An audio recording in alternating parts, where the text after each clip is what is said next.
Hello, beloved listeners, and welcome to Sneople at the Movies, film criticism by people who actually like film. Join us as we dive into movies we love, movies we respect, and movies we wish we could unsee. For the kids who are facing God and walking backward to the worst time of year for movie podcasters, it's Sneople at the Movies. I'm Matty. I'm Helena. And I'm Ezra. We are back from our winter break. Thank you so much for being patient while we said fuck it to the last year and recovered from everything in general, essentially. Text notes, everything. Like skiing backwards into hell. Metaphorically. Yep, and now we're back for the most annoying time of year, the have, Oscars. We have survived all 93 days of January, and we're about to get slammed directly into Oscar hell. For real. What is the situation with this month being so fucking long? Can anybody explain this to me? I don't know. I don't know. I don't think. And now we're approaching what is generally my least favorite month. So very excited. Blows. But it has an extra day this year tmy which is crazy. That's always kind of funny. The endless February. Oh, my ex-roommate, who was born on February 29th. Apparently, if you're born on February 29th, you get, you're legally assigned either the 28th or the 1st as a birthday. Like, they won't print that shit on your driver's license or whatever. Oh. Yeah, because it fucks up the system somehow. I don't know. That's crazy. Assigned March at birth. Yeah. I think you usually get February 28th, but I guess maybe some places do it March 1st. They're like, no, fuck you. You're a March baby. You were born in the day, I assume. Yeah. But what if you feel more connected to February 28th? You know? Fuck then. I have this philosophy that you should, if you don't like your birthday, you should just pick a different day and celebrate it then, because time is made up anyway. This is true. Yeah, if you have bad associations with your birthday, just pick a different one. Who cares? I know people who do that. Yeah, it doesn't. Yeah. Time is fake. Calendars are a human invention. Do whatever you want. Who give a shit? Sometimes I celebrate my birthday on Halloween motto. Because it's more convenient. Do whatever you want. Who gives a shit? Literally our philosophy as we approach this award season. If it's not hurting anybody, I don't fucking care. Every year we get mad about the Oscars because sometimes it's fun to get mad about things that don't matter. This is true. I spend a lot of time having to be mad about things that do matter, so it's nice to do this recreationally. Going into what is clearly the Oscar nominations came out last week as of the recording of this episode. And I would like to say, looking over the nominations, I haven't watched a single one. I'm so proud of you. That's so cool. I am free of sin. And by that I mean they kept releasing movies and I kept being like, I'll see that eventually. And also everybody kept being annoying about the new movies coming out. And I was like, that makes me not want to watch them. So I haven't seen any of them. Which means this is going to be a really fun episode for me. I'll figure out what I'm doing as I go on. I figure about probably half this episode, I say looking at my watch, that's going to tell me how this episode's going to run out. Will also be us just catching up on what we've seen, because we've been off for a month or so. A month in a touch. So let's get started on that before we get too deep in the weeds complaining about something that we're going to talk about later anyway. This is true. Matty, do you want to go first? I could do that, yeah. So I separated these into two lists, which I think I'll have to do from now on, which is the stuff that Letterboxd let me list and the stuff that Letterboxd didn't let me list. So the things that it let me list is watched The Brothers Grimm with Helena. Yeah, that's right. Watched Fellowship of the Ring for New Year's Lord of the Rings that we always do, which was a little funky this year. We had to split it up over several days. We still haven't actually watched Return of the King, which we're going to do probably in the next couple weeks, I think. But I watched Fellowship of the Ring for that. I watched a double feature of Die Hard and It's a Wonderful Life on Christmas, which was very funny. Nice. Watched Two Towers on New Year's Eve. Watched Hidalgo and City of Bones, which is another very funny double feature. I Rewatched Tokyo Godfathers, always good. I watched the 1978 Invasion of the Body Snatchers in the theater, which was a great experience. I watched it at a party like a year or so ago, but and I was watching it because it's that enticing, but also it was a party, so I forgot kind of a lot of the details. So it was really nice to see it in a physical theater. I watched Gangs of New York, which I got to the end of that movie, and I was like, that was a Scorsese film, huh? And then the credits started rolling, and I was like, yeah, all right. Boy. And then Mission Impossible 1 and 2, for reasons that will become clear later. I also watched things that Letterboxd didn't let me list. I rewatched Grantchester Season 1 of half of Season 2, a show that I'm sure we've talked about before. It's like a BBC mystery show. It's my friend. The show, specifically, is a friend of mine. I started rewatching the Case Closed anime, because there's literally 600 episodes or something. I was like, nah, fuck this. I have it on DVD. And I was in the middle of watching an episode when our power went out and then went out for 4 days. So I'm going to try and not take that as a sign to stop doing watching that. Stop doing watching, if you know what I mean. PGE was like, I see you're watching anime. I think not. But maybe, I don't know, maybe it's what they're doing. I started the 1983 How to the Baskervilles with Ian Richardson as Holmes. I didn't finish it. I didn't like the way they portrayed Watson. It's the same, they keep portraying him as a bumbling idiot, and I'm like, why? Automatically disqualified. Yep, exactly. Ian Richardson was a good Holmes. I just couldn't do it. I watched a weird amount of football. It's playoff season, or I think it just finished being playoff season. And I just kept being in situations where I watched football, which I do like football, actually. It was just man, I haven't watched football in years. So very odd. I played a couple of Ace Attorney games, and I finally got into Baldur's Gate 3 because I was I had a dream that me and the crew made Aragorn in Baldur's Gate 3, and I woke up and it was a Sunday, and I was like, fuck it, get in the group chat. And me and a couple of our buddies tried to make Aragorn, and it didn't turn out good. And I was like, what if we made Boromir instead? And we made Boromir, and now I've played 33 hours of this game as Boromir from Lord of the Rings. Which is very, very fun. He's dating 3 people. He's having a blast. I gave him an anti-material rifle on accident. So that's what most of my time has been, is just in my off time, just playing Baldur's Gate 3, way after everyone else got into it. So, whew! And also I stayed, our power went out for 3 days. Or 4 days. So, yeah. Fucking that was brutal, fun. Dude. Yeah. I had to camp out at my mom's with my brother and his family, so we had, everyone under the same fucking roof. There was a lot going on. But it would be really funny if PGE as a policy, in the terms and conditions somewhere, was if you decide to watch these specific animes, we will shut your power off. Yeah, I think the last time I watched these episodes of Case Closed, I was I think we were at the old apartment, or I was house sitting for my mom. So I've never watched Case Closed in this apartment, and maybe they're in this sector of the city you can't watch. Yeah. Beloved anime Case Closed.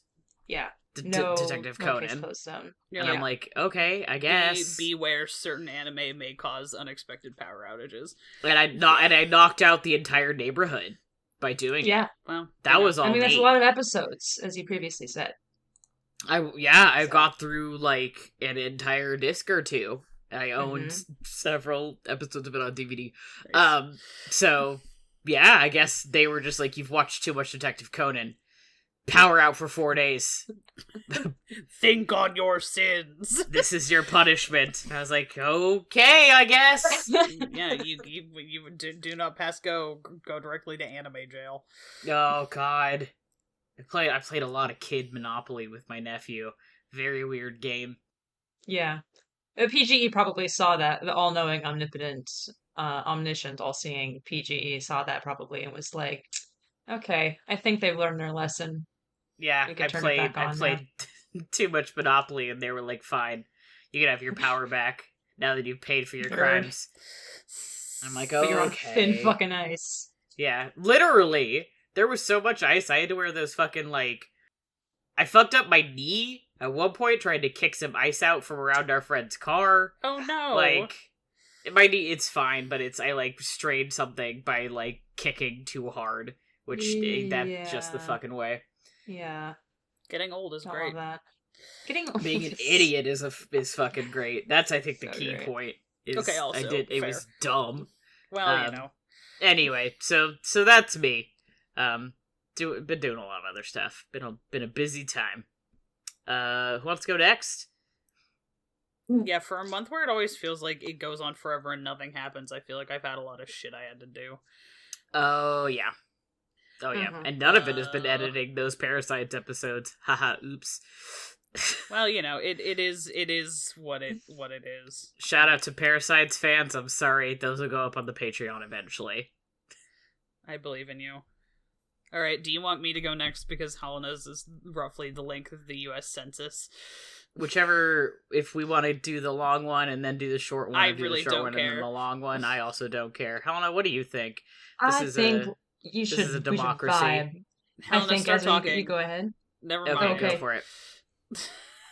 It's too late, Ezra. Okay. We Fuck. said your name first. Alright, mine is... Yeah.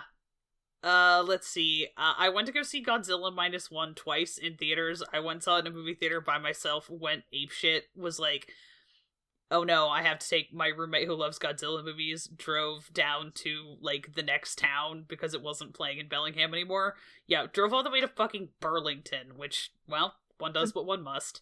Went again, cried both times. I liked that movie a lot. Yeah, let's see.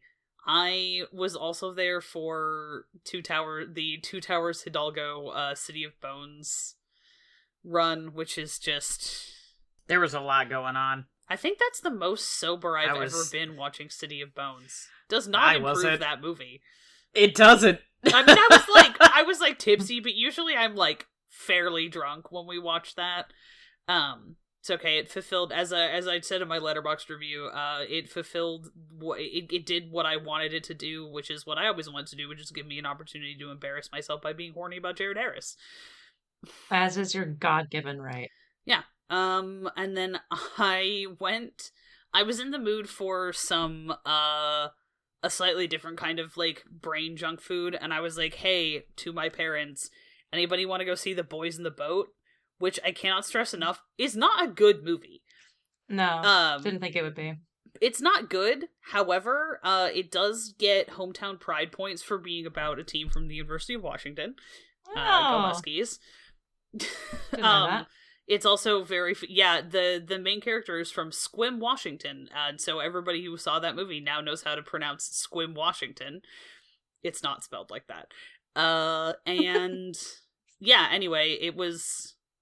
Oh, and you're repping my old classmate as well. Oh yeah, in that yes. Too, which very exciting. Who did it? He was like in a good? movie where basically no one stood out. I noticed him and thought he was good. Basically, I went to go see that movie, and then I went and got. We all went and got. There's a restaurant in town where you can get a baked potato with pulled pork on it, and if you ask, they will put buffalo sauce in the pulled pork. Stop. And it is so. It's like. Is it like fancy? No. Is it delicious? Yes. Absolutely. These two things were sort of spiritually equivalent. I see. You know? Also, hey Ezra, why do you keep watching like niche period sports films even if they're not very good? The answer is because I'm transgender and crave male homosociality. Yeah. Sagely. And then I hopped on the watching Mission Impossible movies train. We'll put a pin in that one for later. Forgot how good that movie is. Oh God. Yeah. Oh, and then I also watched the entirety of The Good Place, which I had never seen before. I knew what the twist was at the end of season 1. I didn't know anything else about that show. Oh my God. It's so good. I'm extremely late to this party. Yeah, and then I've just been, like, spending an absolutely apeshit amount of time playing, Palia. So, everybody go check that out, it's fun. Yep. Oh, God. That's it. And then I read, like, 8 Mercedes Lackey novels in, like, 3 weeks. Oh, yeah. I don't know, dude. Based. January's fake. January is fake. It's a fake month. Okay. I also watched Brothers Grimm with Matty, obviously, otherwise known as the CW Supernatural. Just want to say, it came out the same year. Just draw your conclusions. Who came first? Chicken or the egg. I also was there for the Fellowship watch. I rewatched Oppenheimer with my parents, which I actually enjoyed more on the second time around. Nice. Of course, I rewatched It's a Wonderful Life. I also rewatched Home Alone. It's just kind of interesting. It's been years since I rewatched that, so that was, a new experience for me in a way. I rewatched the Muppet Christmas Carol on Alaska Airlines flight home on Christmas. My flight was on Christmas, and I think that they knew what a bitch wanted, and I wanted to watch Muppet Christmas Carol, so that's what I did. I also watched Patrick Stewart's A Christmas Carol because that's the Christmas Carol that we watch in my family, and so I did that when I came back home. Nice. And I also watched Black Christmas as well because you gotta. I watched Anatomy of a Fall, which we can talk about more later in this episode because that is an Oscar-nominated film. As well as Killers of the Flower Moon, which I also watched and was really blown away by. I rewatched Rear Window. I watched Maestro on Netflix on New Year's Eve, baby. That was with a friend who wanted to watch it. We'll talk about that more. I also watched Indiana Jones and the Dial of Destiny. That's a fucking movie that happened.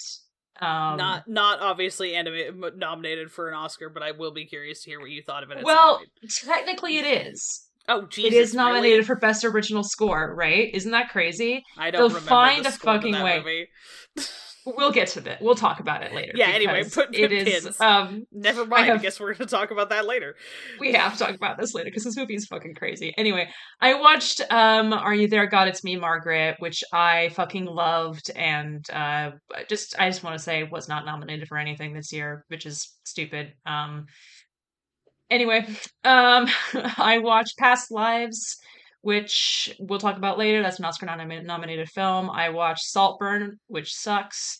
I can just say that now because it's not an Oscar-nominated film. Haha! I watched How to Blow Up a Pipeline, which was good. Really interesting, really intense. I rewatched The Darjeeling Limited because the DVD, the Criterion DVD that Ezra got for me a handful of years ago for the solstice was one of the DVDs that I took home with me when I came back from one of the holidays. So I rewatched that in Brooklyn. I was very happy. That is still one of the best presents I've ever come up with for you. Literally. I also watched Society of the Snow. That's an Oscar film we'll talk about later. I watched Saw 10. Good film. Does this make the same time. number of Saw and Fast and Furious movies? I guess so. Is there a Fast and Furious 10? Isn't there? I'm not a watcher of Fast and Furious movies. So I think so. Hold on. Let me do some research. That's cool. I'm just imagining someone deciding to alternate Saw and Fast and the Furious movies. I'm not advocating for anyone doing this, to be clear. I certainly shan't, but I think it would be funny. I could. You could do that. I own all of the Saw movies, I think, except for Spiral, which was really bad. I might tune in for the Fast and the Furious movies, which I have been informed that I will probably enjoy at least the first couple. I'd be down to watch them sometime. It's just one of those things that I never got around to, but yeah, Saw 10 is good. Tobin Bell is really great in it, and I kind of want to see his King Lear now. I was like, this guy's King Lear would go fucking hard. Anyway, good film. It was all okay. Well, I have a comment, but I'll say that for later. I can't do this right now. I watched Suzume, which was okay. I had some problems with it, but the animation was gorgeous. Yes, Matty. There's technically 11 Fast and Furious movies. Oh, well, get on it, Saw. Because it's one of those things, much like Spiral, there is a Fast and Furious Presents, and it's like a side movie. So it's up to Fast 10, but there's technically 11 movies. I am double checking how many Saw movies there are, but I think Spiral is included. It's from the Book of Saw, Spiral, but I think it's included in the like normal numbers. It's anyway. So let me keep doing my math here. Just wanted to state that first. Yeah. Thank you for doing the research live on air. I watched 1001. It's not live. Ish.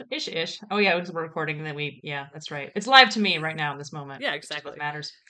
I watched 1001, which is a debut film of A.V. Rockwell. It's great. Also not nominated for anything. I watched The Killer, which is a new David Fincher movie. I was not crazy about, unfortunately, even though the first 15 minutes were very good and very funny. I watched Godzilla -1 in theaters. I sat in the front row because it was the only available seat. That was a mistake, but I did the thing. My head hurts just thinking about that. Yeah, it was bad, dog. I was like, huh? Something like from back and forth across the screen. My head was whipping. I liked the part of that movie where it was Jaws. That made me very happy. If you ever want to watch it again, like not from the front row, let me know, because I liked it and found it very life affirming. Good. I saw Poor Things as well, and I actually saw Godzilla -1 and Poor Things less than like 24 hours apart, because I had bought my matinee tickets to Poor Things like a week and a half before. And then the reason that I sat in the front row for Godzilla is because I literally was like, Godzilla's going to be leaving theaters soon, and I really want to go see it in theaters, and I want to see if there's any available seats. And I bought it like that day on the Tuesday when they have like half price tickets. And so I saw that at 7 p.m. right after work. And then the next day at 2:45 p.m. I saw the same theater, mind you. I went back to go see Poor Things. Wow. So that was my weekend. I enjoyed Poor Things. We'll talk about that later, though. I saw You Hurt My Feelings, which is fun. Julie Louis-Dreyfus and Tobias Menzies. Shout out to the Terror fans. Yeah. I live under a rock. I have to go look this up now. They're husband and wife. It's cute. I also watched When Evil Lurks, which is with my roommates. It's a really nasty, good horror movie from Argentina that came out this past year. Very bleak, but very gory, very nasty, very good. I rewatched the original Superman. I rewatched She's the Man. Oh, there's a few other movies in here. I watched Totally Killer, which is a horror movie about, well, it's a slasher, but it's kind of tame, a horror movie that's like this girl her mom's parents were murdered by this killer back in the 80s, and she actually goes back in time to the 80s to see if she can prevent the murders. It's a comedy, comedy horror movie. Back to the Future. Back to the Future. And which they make sure they reference it several times in the movie. Of course. I was like, there's some parts of it that I thought were kind of fun. Overall, I was like really excited by the concept. The concept sounded really fun. Not as impressed by the overall end result, but always fun to get more of those out there. I watched Birth Rebirth, Birth/Rebirth, which is another really cool Frankenstein movie, Frankenstein type contemporary lady reanimator movie, which was really enjoyable. I also rewatched Cloverfield, which was a lot better than I remember it being. But more importantly, I developed a new personality over the past week or so, because that's what we're going to talk about later. The latest Mission Impossible movie, Mission Impossible: Dead Reckoning Part 1, was nominated for 2 Academy Awards. It was nominated for Best Sound Editing and Best Visual Effects, which is the first Academy Award nominations for the franchise in its entire history. It's crazy. And I was like, what if I just scratched a few of these Oscar-nominated movies that I don't want to see off my list and just use that to watch with the rest of the Mission Impossible movies? And I was thinking I would space them out over a period of time. I didn't do a very good job of that. So I watched Mission Impossible 2, which rules. I watched Mission Impossible 3, which doesn't rule, but Philip Seymour Hoffman is in it, so it's fine. I watched Mission Impossible Ghost Protocol, which fucking rules. I watched Mission Impossible Rogue Nation, which fucking rules.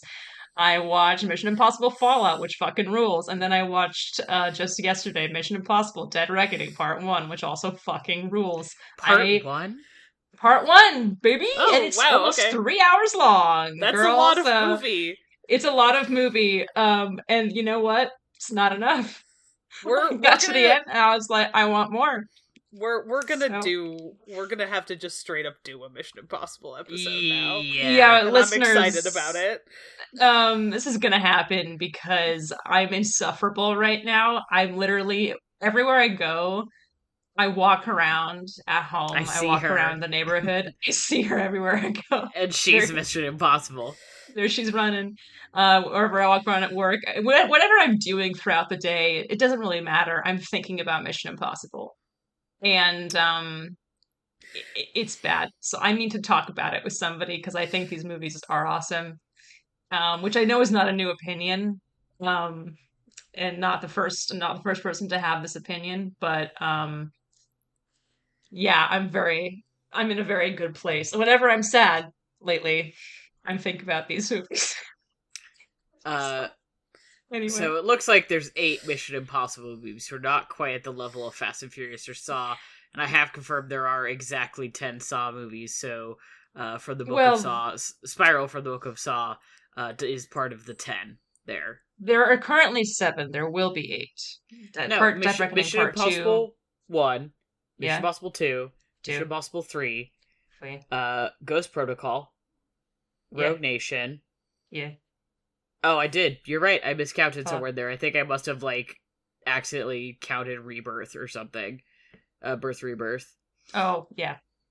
So, 7. So it really needs to start catching up to Fast and Furious. There will be 8, but Dead Reckoning Part 2 is delayed until 2025. Oh, what am I supposed to do in this period of time? It's going to be the first time I go see a Mission Impossible movie in theaters, and I can't wait that long. No, I can't. It'll be fine. It'll be something to look forward to. The good news is that there's 11 Fast and Furious movies to watch. This is so true. And 9 other Saw movies. Well, 8 This other is Saw also movies. true, which I might just do now for, the lore of it. Well, here's what I would say is skip Spiral. Yeah, I will. Yeah, that makes sense.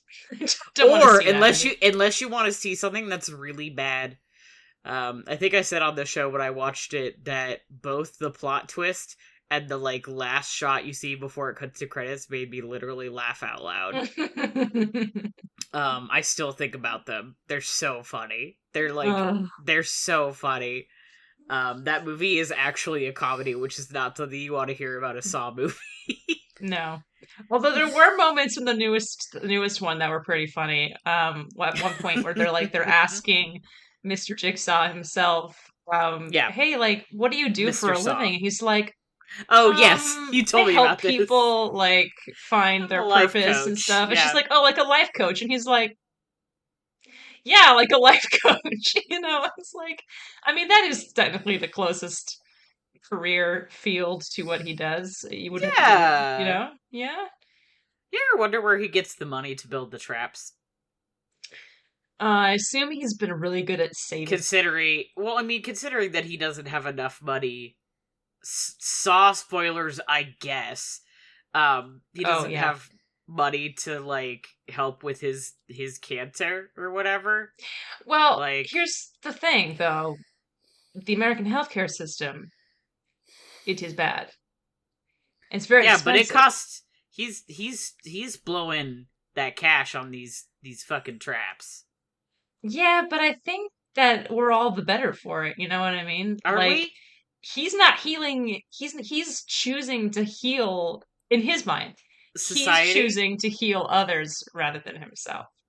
No, he's just being a bitch. Well, that's also true. Two things can be true at once. Alright, this is a Saw episode now. Fuck the Oscars. I'm Saw sorry, episode. Ezra.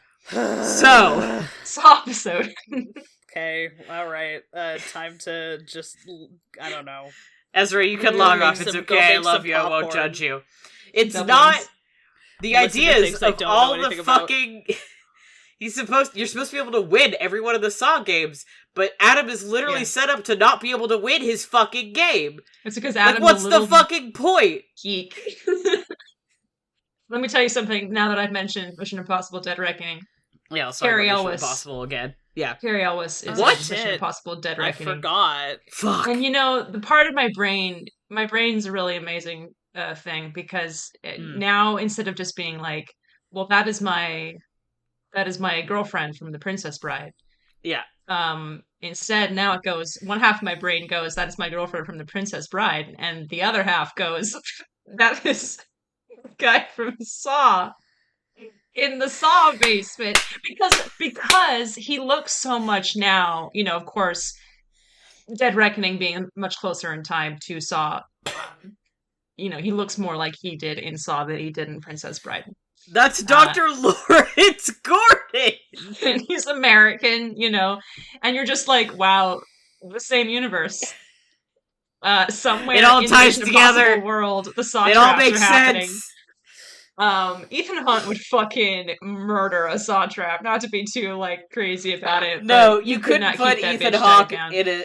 You could put Ethan Hunt in a Saw trap because he would just get out. He would just do it. He would be like, "You gotta saw your own leg," and he'd be like, "Okay." And then he would learn. He would just fucking slip his leg through and then escape. Yeah. And then he'd take off his mask and he's like, "I am Jigsaw," and you're like, "Oh fuck!" Oh fuck! Anyway, I love these movies. Saw's good too. Yeah. Anyway. So get My ready dad for is a big fan of the original 2 episodes TV from now of Mission Impossible, and so he likes to make fun of me for my affection for the movies. Has he seen the movies? Yes. He liked he specifically likes the TV show because it's more cerebral and less action forward than this most. Is true. That's the kind of spy media my dad likes. My dad loves Tinker Tailor Soldier spy type shit. He's a John le Carre fan. I love your dad. He also needs to learn how to have fun. He just hates Tom Cruise, which he has reasons for hating Tom Cruise that I respect. Here's the thing: very fair. I can't watch Tom Cruise movies. I'm like, I respect that. I fucking love these movies. I can't be mad about that. Yeah. I mean, yeah, I get it. I get it. And it's also we can't talk about this now. We can't. This is for the Mission Impossible episode. I can't. Talk we're about saving it for the Mission Impossible episode. Episode after next, we'll talk about Mission Impossible. Jesus. Okay. We have this planned out. Now, to be fair, I watched fucking Invasion of the Body Snatchers, and Leia made a point to me about a reading of that movie, and I was like, God, I don't want to do the next Sneople episode about the fucking Oscars. I want to talk about Invasion of the Body Snatchers. It's a good movie. So we all have things we want. We all got to put them aside, because unfortunately we have to talk about the Oscar nominations, which is a list of movies I haven't seen. Helena, please take us away. Okay, well, what are we doing first? We want to start from the technical awards. I mean, I feel like let's start at the bottom and work our way up. I care more about the technical awards these days. We'll do it like the Oscars do it, where they started the bottom and work their way up. Yeah. Okay, so we have Best Sound: Oppenheimer, Maestro, Zone of Interest, The Creator, and Mission Impossible: Dead Reckoning. I mean, this is all a good list of movies, I think. I mean, Maestro, despite my reservations about it, has good sound, I guess. Cool. That one's pretty high on my list of you would have to pay me real hard US currency to watch that movie.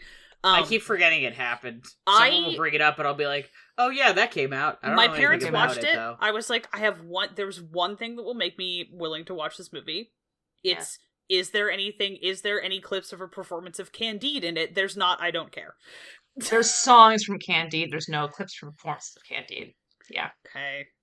Yeah, I have really strong God damn it! I think my dad didn't know what Candide was. Miserably. Yeah, the because thing is that I have a really, really strong emotional attachment to Candide of all things. Yeah, it's a good show. But I mean, I watched it with my friend who really wanted to see it again, who has juggled many hats in their careers, but they are a director in this, is like, oh, I love this song, because she directed a production of Candide, and so she knew what the songs were, and she was like, oh, I love this song is so good. Okay, well, unfortunately, I guess maybe I'll find those clips on YouTube, because I really don't want to watch this movie. Yeah, no, it doesn't feel, it's like the moment in the movie where they play which happened while we were recording the Poirot episode, which is our last episode. My parents were watching this movie in the other room, and I could hear the prologue from West Side Story playing, specifically the recording. I mean, this is the original Broadway cast recording, which I could Yeah, tell the it one that was we've because all I've listened listened to to 10 that. billion times. Yeah, and I was like, fuck, that makes me really want to get in there and watch it. But it's not really like used in a way that feels like connected. This is going to be Mm. my overall complaint with Maestro, which we can get into when we get to the original screenplay category. Which is like I don't really know why he made this movie still after watching it. Like there's all stuff in here that's like one or two things which I think are like technically in a vacuum that's good, but I don't understand what's connecting them all or what he sees the story to be. Um Yeah. anyway, Oppenheimer is the front runner here. I think that's a deserved Oscar nomination. I do too. I was it I I really liked Oppenheimer a lot. I remember thinking while watching this sound design fucks insanely hard. It's extremely good. And it's very like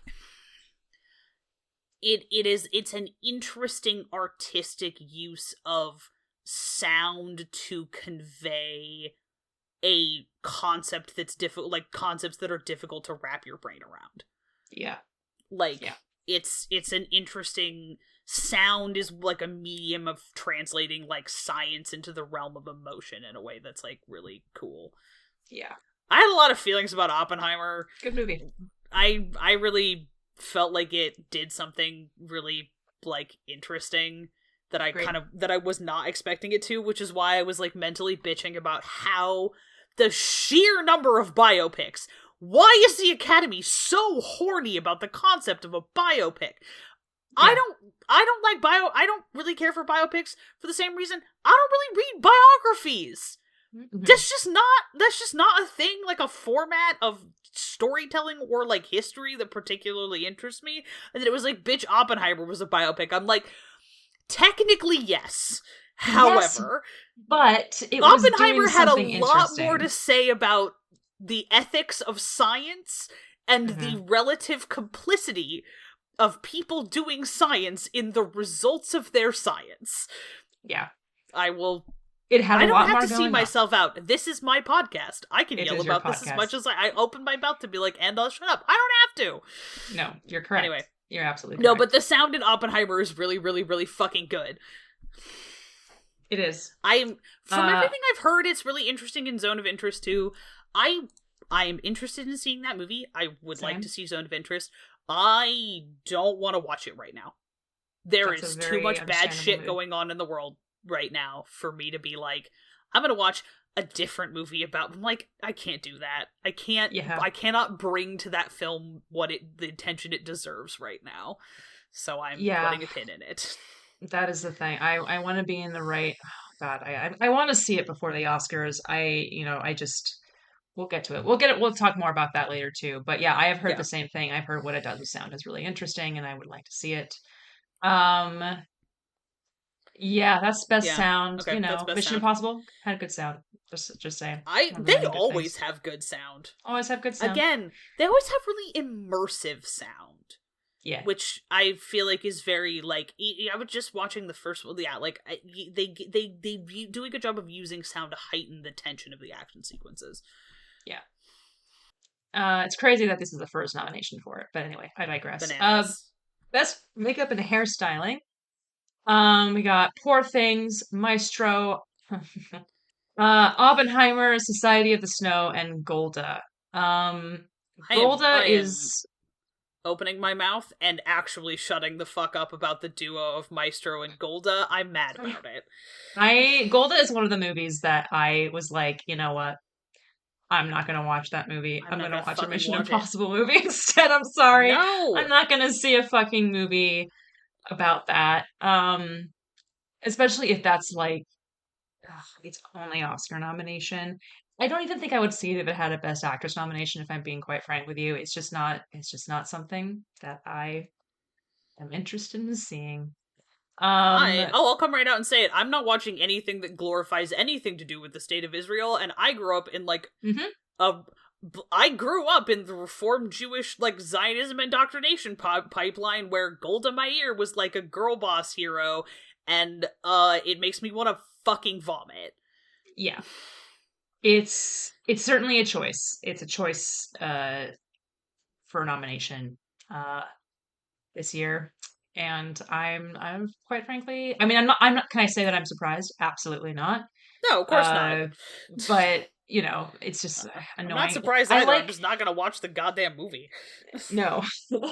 I like that Poor Things is on here because I think that Poor Things' use of makeup was more kind of up my alley in terms of the creative way it was used. If you look up pictures of Willem Dafoe and Poor Things, I think that's an example of how that was being used. I think that's very fun, very cool. Also, they gave Mark Ruffalo a really incredible mustache. The mustache is good. The mustache is very good. So Poor Things looks like it has a fun combination of it's like effects makeup, but not. It's sort of more. It's I don't know, how do I say? It's it's not going for realism, and that's why it's cool. Yeah. I like that. Oppenheimer is kind of funny because why? I don't really think it's used that the only time that I really remember it being, I mean, not to say that this is the only time that you should nominate makeup and hairstyling, but I just kind of feel like the only time I can remember being oh, they're using a lot of makeup here is look at the scenes when they're older and it's 5 seconds. It didn't. But I guess Robert Downey Jr., I guess, but... I mean, kind of, but that it's a good haircut. I don't know. I didn't feel like it... I feel like the idea that the 1940s are, count as, a period piece now is just, nuts to me. What are you Yeah. And then half the time they can't even get the bra shapes right. So of course not. I spend a lot of time yelling about historical underwear on this podcast. I've realized. Too. I have kind of a bee in my bonnet about historical undergarments, but they affect. The clothes have a certain shape that assumes you're wearing certain kinds of undergarments to give them that shape, and if you're not, they don't fit right. Yep. I think this best makeup, then our best makeup and hairstyling nomination for Oppenheimer is for those two women who were in the same showing as Oppenheimer as me, who when Robert Downey Jr.'s name showed up in the credits, they were like, that was Robert Downey Jr.? And I was like, wow, I wish that were me. Wow, I wish that could be me someday. And not someone who was 2 seconds in, it's Robert Downey Jr. From 2009, Guy Ritchie's Sherlock Holmes, his first ever film. His okay, now hold on. Film I kid. On the plane. He's been in 2 movies, and it's in the Guy Ritchie movies and Kiss Kiss Bang Bang. That's exactly right. Of course, how could I forget? When I was on the plane, there was a man in front of me and a little bit to the left who was watching Chaplin on his laptop, and I was kind of watching it over his shoulder. But then there's a part where he gets older and he's working behind in burlesque, dancing, and then there was all these topless women, and so the guy had to be like, oh fuck, and he was closing his laptop because there was boobs and stuff, and he was like, oh no, who's looking at my laptop? And I was like, me. I'm looking at your laptop, but it's fine, dude. You can keep watching the movie. I want to see Robert Downey Jr. We're both adults. Don't worry. Everyone in this has seen boobs before. Don't worry. It's okay. I won't tell anybody. I want to see Robert Downey Jr. Anyway, it didn't pan out. So another time for me to watch Chaplin. Best visual effects. The Creator, Guardians of the Galaxy Volume 3, Godzilla -1, Mission Impossible: Dead Reckoning. Galaxy? I keep forgetting that came out this year. Oh, yeah. Wow, 2023 was really long, and I feel like they kind of just deleted parts of it. A lot of movies came out this year. It's crazy. A lot of movies came out this year. Yeah. and I feel like Napoleon the also got a recency visual effects. bias is quite bad this year. I mean, the recency bias on the Oscars is always bad, but I feel like it's like quite bad this year. Did any of us see Napoleon? Oh, obviously Matty No. not. I'll see it. I guess. Watch it, you know. Vanessa Kirby's in it. I'll give it a go. Oh, I forgot Vanessa Kirby's in. I like Vanessa Kirby. I like Vanessa Kirby. She's, you know, movie she's really good in this year too. What? Mission Impossible: Dead Reckoning. Oh fuck! I forgot she's in the guy. Okay, yeah, I can't wait to see that. Anyway, shut the fuck up. Okay, I can't do this. I will say, like, the creator to me, like the trailer looked really visually impressive. Yeah. I remember thinking like, wow, damn. At least that looks like, one, original, and two, like, the CG has weight to it, which is my extremely low criteria for computer generated objects. Mm-hmm. Do they feel like they have mass? I think it's dope that Godzilla -1 was nominated for this, because I thought their fucking Godzilla design was really, really cool. And also, they made that movie for $15 million. That's crazy. I feel like you can't even email out the fucked up redacted scripts of a Marvel movie for $15 million. Eat my ass. Yeah. That is, it's extremely good. I really thought that was impressive, and I there's like one scene in particular where I was in Godzilla -1 where I was like, whoa, fuck. And then I was thinking about $15 million. And then that is crazy. And that's really exciting for them that they got that nomination. I don't know if they're gonna win, but like, it's exciting to see them there anyway. I haven't seen the creator yet. I have a way of watching it, but I haven't yet because I know that everything that I've heard about the creator is like, it's visually very interesting. The script sucks. Oh man, okay. So, you know, that's kind of the verdict that I've gotten from a lot of people, but like, I'll watch it. You know, I like Rogue One, so I'm willing to give Gareth Evans like a chance. Even though he just, you know, sometimes the scripts that he works with are not, you know, great. But I'm sure it looks cool. I mean, you know, Guardians of the Galaxy that's fine. The visual effects are fine. Everything's fine. But, you know, Mission Impossible: Dead Reckoning had a train in it, so what's up now, bitches? Yeah. I will hoot and holler like so much if Mission Impossible: Dead Reckoning wins a goddamn Oscar. I want it to win on principle. I just do. I know. I wanted to just win something. That's my girlfriend. I would be really psyched to see it win something. But, you know, I don't know if it will. That's okay. It's nice to see it there. And maybe they'll show clips from the train scene. Or from him jumping off his motorcycle. Who knows what'll happen. Yeah, that's the visual effects category. Like, here's the thing with the Oscars this year. A lot of really good movies came out in 2023.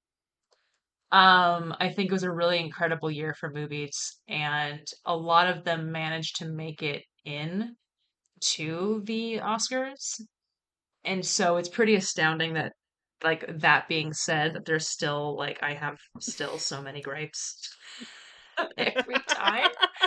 Because you would think it'd be like a no-brainer with some of these things. It's like, wow, it's great that you nominated this person. They really deserved it. And then there'll be something in there and it's like, well, why did you... yeah, anyway. This is my cross to bear. Costume design. Barbie, Poor Things, Killers of the Flower Moon, Oppenheimer, Napoleon. They really liked Napoleon in the technicals this year, which was pretty surprising to me. I don't think I know a single person who saw Napoleon. Not in the IRL, I don't think. I mean, I know some people online who did. Okay, I was gonna say, it's possible that I just, like, the people I know who saw it online, I just, like, missed them talking about it, because I'm like, I haven't heard fucking diddly squat about that movie. Yeah. I have heard mixed reviews. Again. But they've obviously liked it in the technicals. Yeah. I'm sure it looks good. the costume awards are always so like the only thing we care about. It's like we care about period pieces, and that's mostly it. And it's like, well, like you said, one year you said that there should be technically at least 2 or 3 costume categories, right? Yes, I have said that before. I will say that again. I really, really, really think they should split out the costume awards into like historical costuming and not.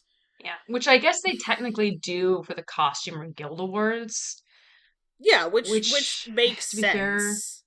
Fair, but also I love to be salty. I think the costumes for Barbie were extremely well done. They were probably my favorite part about that movie. Yeah. They were, they were fun. They were like they got to do a lot of different stuff. Mm-hmm. Like, I thought they were. If it wins an Oscar for that, I'm not going to be mad about it. No. I don't know what else I would want to win. I still haven't seen Poor Things. I'm assuming the costuming on like that looks like it was probably pretty interesting. It's very fun. She gets to wear a lot of interesting clothes for sure. I would not be mad about a Poor Things win. I wouldn't be really mad about a win anywhere in here. The Oppenheimer nomination is kind of like, okay, sure to me, but like, they really liked Oppenheimer. Costumes aren't bad or anything. They're just they're just not. They don't really stand out as much. So yeah. So yeah, that's costumes. I don't really have a whole lot to say about that one. Which is weird for me. Production design again. So we've got we should I was listing these out for a second. So we've got Barbie, Poor Things, Oppenheimer, Killers of the Flower Moon, and Napoleon. Mm-hmm. I will say out of these I have only seen Barbie and Oppenheimer. It looks like the Killers of the Flower Moon just I looks like it's very well done in terms of giving you a sense of place. Yeah. I am going to watch Killers of the Flower Moon. It's just a really big time commitment. Yes, it is.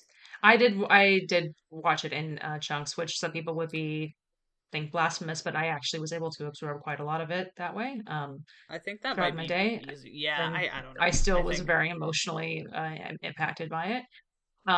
Yeah, I mean, great movie. I think, Barbie is a really fun nomination here, but obviously because it's just very kind of fantastical in a way. It's nice to see something colorful. That's sort of more like fantastical, more sort of overtly fictional. And she's talked about her inspiration for this kind of being like Jacques Demy movies, like Umbrellas of Cherbourg, and like Jacques Tati movies, like Playtime, like that kind of like fun, fancy-free MGM musicals. A lot of color, a lot of like hyper like fantastical stuff, which is it's cool. It's nice to see stuff like that getting recognized. Yeah, Poor Things is also very fun. Has also very fun production design. And I'll say that much too. Again, nothing in here that would be mad about. No, I feel like I also just don't. I don't really feel like I have a horse in this race this year. Mm-hmm. Which is weird because usually these are the ones that I am like, I have chosen a hill to die on. But I really haven't this year. I don't know. I just don't really give enough of a shit. Let's see when we get to the Helena Awards. Yes, well, the Helena Awards, of course, being the only award show that actually matters to me. The arbiter taste. Best editing is Oppenheimer, Killers of the Flower Moon, Poor Things, Anatomy of a Fall, and The Holdovers. Good list of movies. I mean, Oppenheimer is the very clear front runner here. I understand why. Yes. I hate to be like the bitch because I've complained about how in the past they think that best editing means most obvious editing, which is kind of true, but Oppenheimer, the way that Oppenheimer uses its very, very fast, very constant, very slick editing to tell its particular story in its particular way is very compelling to me. I like it very much. I found it very effective. Yeah.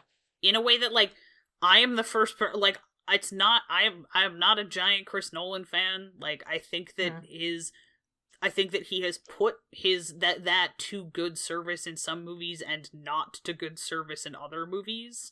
Sure. And I think this is one of the best uses of his sort of extremely granular detail, like storyboarding type brain, where he can you're gonna get like a bunch of different little tiny, like all of those little snippets. I really do feel like they mosaic into an impactful whole in this movie in a way that they don't always. Yeah. So yeah, I mean it's a good nomination. I think also, like, that movie would be nothing without its editing. Yeah, like, if that movie was not well edited, it would be it would be like a pile of shit on the floor. Yeah. Like it wouldn't be, it would obviously it's not physically on film stock, but it would just be falling apart into its component frames of film. Here's the thing. I mean, it goes without saying that like editing makes the movie, right? You don't have a movie without an editor. However, but in the case of Oppenheimer, literally the editing is kind of the entire point of the movie. The editing is kind of the entire point of the whole movie. Kills of the Flower Moon is the great film Machine Maker. She's incredible. There are some incredible cuts and transitions in that movie, as people were pointing out the other day. I mean, that goes without saying. It's a great movie. She's great at her job. That would be fine too. That would be very happy with that. But it does make sense to me that Oppenheimer is the front runner here as well. I feel like if it is going to win any Oscars, it should win for editing and for Cillian Murphy. But I should say, just right off the bat, like, if there are actually people out there who are worried that Oppenheimer isn't going to win anything, I don't want to like curse it, but I really don't think that you have anything to worry about, because I think that it's going to probably win a lot of Oscars, which is a year in which I'm like, oh, that's actually okay with me. That's fine. It wasn't my number one movie of the year, because once again, I cursed my number one movie of the year, which we'll get to so far anyway, in terms of like what I've watched. But like what has happened for me for the past several years is that I'd be like, this was my favorite movie of the year, I think. And then the Oscars will hear that somewhere and they'll go, aha, don't nominate it for anything. They're like, or if you're going to nominate for anything, shit. They'll give you one little drop in the bucket. I'm like, God fucking damn it. It's me. If you're looking for what the common denominator is for these movies, it's me. But we'll get to that later when we actually get to the movie. Why do you even have that? It's the cursed Egyptian amulet. Why do you even have that thing? Sorry, that is a meme that lives rent free in my brain. Okay. Thank you for bringing it up. Original score. Okay. Original score. Again. Now we can talk about Indiana Jones. Yeah. Oppenheimer, Kills of the Flower Moon, Four Things, American Fiction, and Indiana Jones. Before I get into it, the scores for both Oppenheimer and Killers of the Flower Moon, scored by the late Robbie Robertson, are fucking fantastic, each in their own way. I would be stoked to see an award for either one of them, although I have to say slightly more stoked for the Killers of a Flower Moon win, just because of that legacy. Understandable. It is so funny to me. So I should let you guys know that you see I have the categories, highlighted here, and then next to that I have a little number between like 1 to 5, right? The number here on original score is 2 because I missed when I was predicting this category, I missed 2 that I was not expecting. And that was American Fiction and fucking Indiana Jones. Because I should have fucking known that they were like, well, that's a John Williams score, so we're gonna nominate it. And now look, listen, I love John Williams with all my heart. He's written some very iconic scores. He's one of the greatest film composers of all time. I don't remember a single solitary second of that score. Neither. And I gotta tell you, I don't know why I had to get so close to the mic for that. I remember a few things from Indiana Jones and the Dial of Destiny. None of it made much sense, but I remember it. I don't remember the score. Indiana Jones and the Dial of Destiny is a crazy ass movie. Most of the things I remember for that have to do with Phoebe Waller-Bridge and silky shirts. She's very much there in that movie. She's very beautiful. She's very beautiful. She's somehow, I think, still underused or not quite used properly. Let young women have romantic tension with 80-year-old Harrison Ford. I don't give a shit. Just do it. It's fine. Don't it's be a coward. Only time that I'm not mad about it. I'm like, they were like, "Oh, she's his goddaughter." I was like, no, I'm bored. You should have just let them. You should have just let them fucking smolder at each other. Because I'm gonna be real with you. It would have worked way better. It would have worked. I would have bought it. Because she could have been like mad at herself for being like, I can't believe I think he's hot. He's old enough to be my dad. Yeah. But he's also Harrison Ford, and he could be like, he's over here, and he could be over here like, I'm and he can reject her. Like, I don't. I'm not saying they have to get together. I'm just saying, go anywhere. Like this is. Okay, okay. If we go any further about that, each other. Anyway, I'm going to start talking about Mission Impossible again. Mads Mikkelsen was good in that movie. Also, I love Mads Mikkelsen. I feel kind of bad that he has to play Nazis all the time. Yeah. But also, okay, this is a totally unrelated thought, but so one of the stupid things about The Boys in the Boat, I'm not embarrassed that I spent money at this movie to go see this movie because I went to go see it at the Pickford Film Center, my beloved. Support your local indie theaters. I'm supporting my local indie theater. I'll go see all sorts of bullshit there just because it's like my version of making a donation. They did have, it's the 1936 Berlin Olympics, so Hitler is there, and I just thought, is there like a contact list of dudes who are like, look roughly correct for that? Like, you can slap the mustache on them, and you just have played him a couple times. Like, just that. How does it feel to have one of your like reliable, I can make some money doing like showing up for one day on a set, having no lines in English as Hitler? Sucks. Like, that's just gotta be so weird. But I'm like, I swear to God, I've seen that particular guy as Hitler before. Correct. This is in his filmography. He has played Hitler. I think if it wasn't the last role before this, it was one before that. This poor man. I know a German actor as well, Tom Schilling, who was in a movie that I like called Before the Fall, and he also apparently has that curse where he's played Hitler a couple of times, and I'm like, oh, that's so bad for you. I'm so sorry. I don't know, dude. But I mean, I like it's rough out there. Go make your take the paycheck and run. But that's just gotta be like.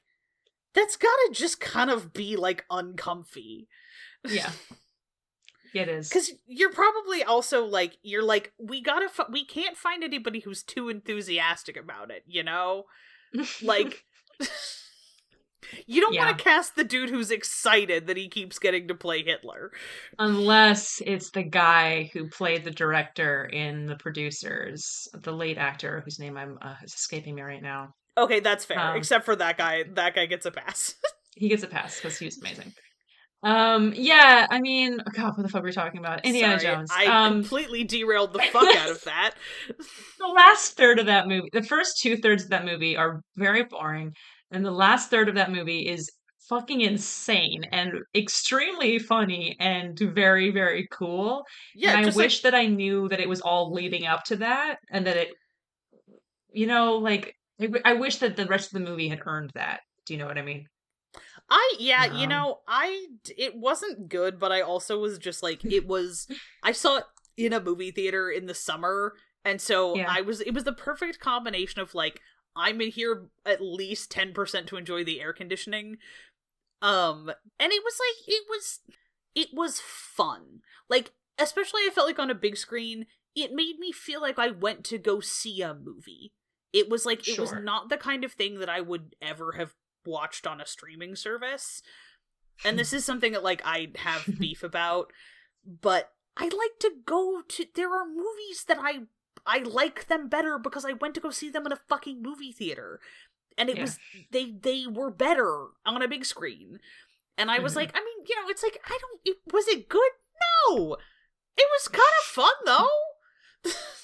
I had a lot of random people I liked in it.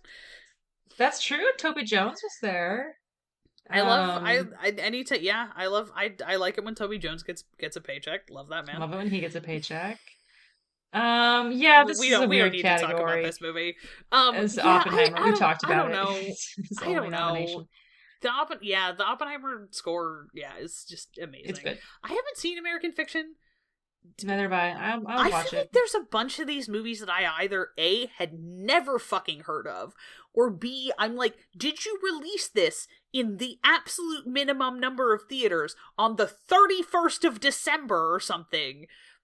Like squeaking in under the wire for consideration for this year, because I'm hearing about them, they're like, oh, coming to cinemas in February, and I'm like, yeah, what?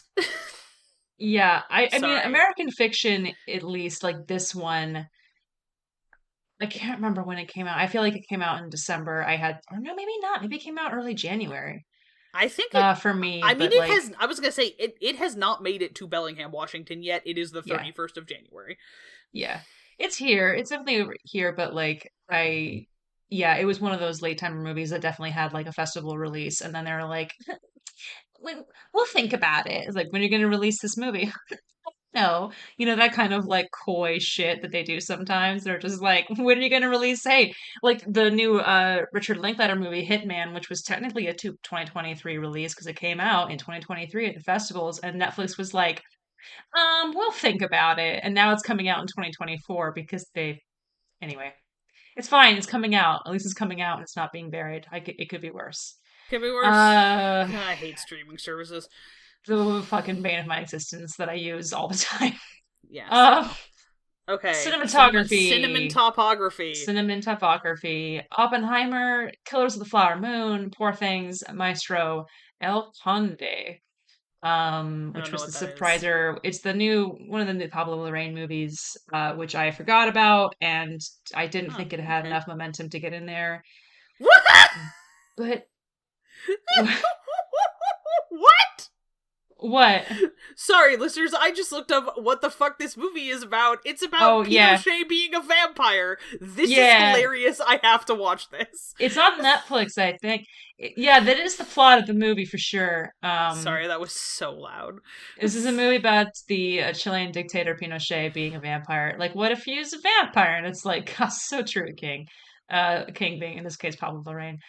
All right, sure. Why the fuck not?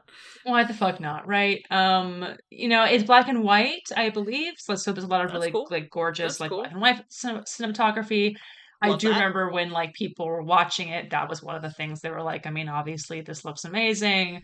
I've heard mixed reviews about it, like overall, but like, I'm sure I want to watch it for the novelty value alone. Yeah. It was something I was mildly interested in at one point. It's just I might revisit it later. Weird, like conceptually, that I'm like, yeah, all right, I'll go. I'll fucking I'll spend 2 to 2.5 hours of my life on that.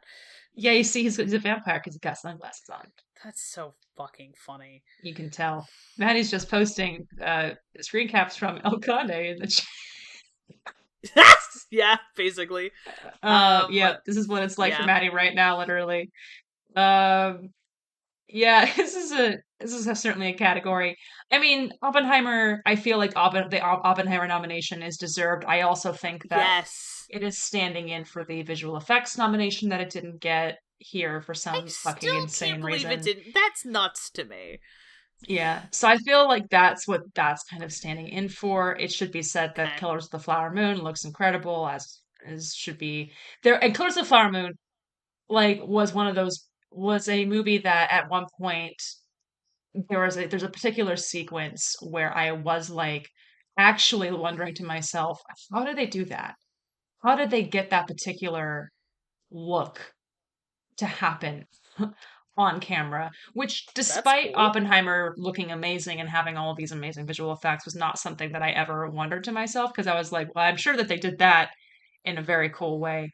But Killers of the Flower Moon had something that was like a realistic moment that I'm sure maybe had some sort of visual practical effects used, that was filmed in such a way where I was like, wow, I need to know how they did that, because the effect is incredible. So like, I'm not mad about this. I feel pretty okay about that. It's filmed well. It looks fine. It looks good. Whatever. There's a lot of I people won't. out there who really like Bradley Cooper as a performer, and I just don't. And I feel like they're like, oh, Bradley Cooper movie. This automatically makes me, like, positively disposed to everything that's going on here. And I'm like, cool. This makes me want to go take a nap. Yeah. So I don't have to watch this. I shan't blame a cinematographer for a director's crimes, but I don't want it to win. That's a good line. I like that. Most of the time, I mean, most of the time, my dad and I's line, I don't think it's going to win. My dad and I's line most of the time is like, well, I'm not blaming the actor. Like, I'm not inclined to blame an actor for a movie's problems because usually it's not the actor's fault. I just know that from experience. It's not bias, it's just the truth. Yeah. However, in this case, the lead actor is also the director and the producer and the screenwriter, so I couldn't blame him in this case. He wrote that fucking thing too? Oh yeah, baby. I have been steadfastly ignoring literally everything related to this movie because I'm just like, I don't give a fuck, and no one's paying me to give a fuck. Therefore, exactly. Therefore, you don't give a fuck. I've laid out my terms. Yeah. Patreon.com/Infinity Break. I have a limited number of... Yeah, there you go. You know, genuinely, if we get like if we can pick a number of subscribers that like people who add to the Patreon where I will watch Maestro and then like record me being annoyed about it. How much money would you need? Or how many subscribers would you need? I don't know. Like, if somebody handed me, like, it would have to be more than the cost of, like, a nice, like, a tea latte at, like, the coffee stand by my job. That's a pretty low bar. Yeah, I mean, I think you could make that a little bit higher for sure. I would give Ezra $100. My HelloFresh deliveries per week are $70. I've already seen Maestro though, so there you go. I mean, you should also absolutely help us pay our rent. No, don't do that. It's hard enough out there. Help keep, you know what? Actually, don't give us your money. Donate your money to eSIMs for Gaza. Yeah, please. Do it. Put it somewhere that we're actually going to do some good. Yeah. We're doing fine. I can scrape it together to pay for a plane ticket to see my friend's wedding in August. I don't need other people to do that for me. Yeah. That's the next thing on my to buy list. Anyway, best animated film. Spider-Man Across the Spider-Verse. I've heard it was great. I didn't watch it. Oh yeah. We're gonna keep. Sorry, very good. Oh, that's right. Elemental, Robot Dreams, and Nimona, which is very, very cool and exciting and great. I am very happy on a personal. Like I am. Yeah. Just because those of us who have been following Nate Stephenson's career for like I don't know 14 years at this point. How long? Yeah. No. I mean, I remember being in college reading the webcomic for Nimona back when they were posting it, and and then remembering when it got optioned by Blue Sky, and then Disney bought Blue Sky, and then they were like, go fuck yourself, we're not doing this movie anymore. And now Disney, I mean, it does because Elemental is Pixar is owned by Disney, but like Disney doesn't have any Oscar nominations this year, and I think that's something that's very special. And die. And Nimona does. So go fuck yourself. Also, the art style that they ended up with for the movies, I like it a lot. It's very sweet. It's really a good movie. Good. I haven't watched it yet, but like I'm saving that for a rainy day, kind of. Yeah. Like it's a good rainy day movie for sure. I liked The Boy and the Heron a lot. It's not my favorite Miyazaki film, but I did enjoy it a lot. Looks amazing. I haven't seen Spider-Verse yet. Good movie. I'll watch it someday, I'm sure. Jason Schwartzman's in it. I will probably bump that up the timeline a teeny bit. Thank you. Somebody needs to be just like, hey, Ezra, let's... The thing that I've discovered is that I am extremely susceptible to sitting down in my living room and someone going, hey, let's watch this. And I go, okay.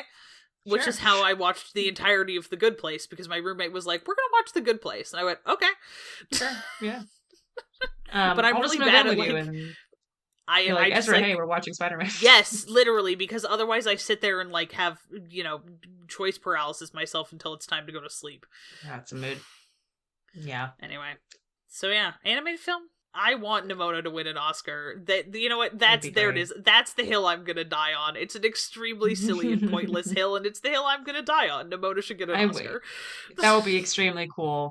I want Nate Stevenson to go to the Oscars. I know, for real. International feature, Zone of Interest, Society of the Snow, Perfect Days, Teacher's Lounge, and Il Capitano, which I might have just butchered there. Yeah, this is a weird list. I mean, Zone of Interest is a very clear front runner here. Society of the Snow, I watched. It is on Netflix. It's fine. Like, obviously, Society of the Snow is one of those movies where, like, I think the event that it's about is extremely interesting and horrible. Yes, Matty. Sorry, not to cut in. No. Nate Stevenson actually uses he, him. Oh, thank you. Sorry. He, him. Yeah, I was like, I just want to double check that I'm getting that right, and I was. So. Yes. Thank you. Thank you. Mm-hmm. I want him to go to the Oscars and win an Oscar, and I want him to get on stage and accept an Oscar. That would be super cool. Society of the Snow is, yeah, it's about something that's really interesting. I don't know. If it really, I was reading a Wikipedia article about the thing that it's about, like, kind of during the movie, because I was bored with the movie, and I was like, the Wikipedia article on this is like more interesting to me. Ouch. So like that's really something where I don't really know. I don't know. It's kind of trying to do a lot, and it has a really big ensemble cast of characters, and so I kind of feel like it's expecting you to give a lot to these characters in a very short amount of time, and you're kind of spread thin in that way, and they kind of flirt with talking about the time period and the politics of the time period, but it's like not really present, and that was kind of, I was like, you might as well not introduce it at all at that point if you're just gonna be like that, blasé about it. I was bored and just like flicking through, news reels or whatever. They're not newsreels. Whatever the fuck it is where Windows generates a news feed for it. Feed, Jesus. Yeah. No, I'm calling them newsreels now. I don't care. Okay. Language is very 1940s coded of you. Yeah, my parents got The Hour out of the library, and I got reminded that that's one of the best television shows ever made. And now I have newsreels on the brain. You do?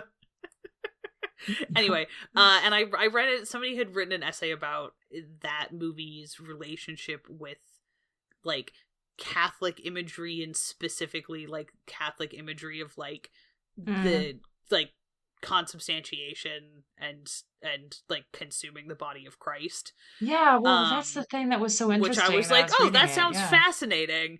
And then, but it sounds like maybe it doesn't execute its ideas as well as one would perhaps desire.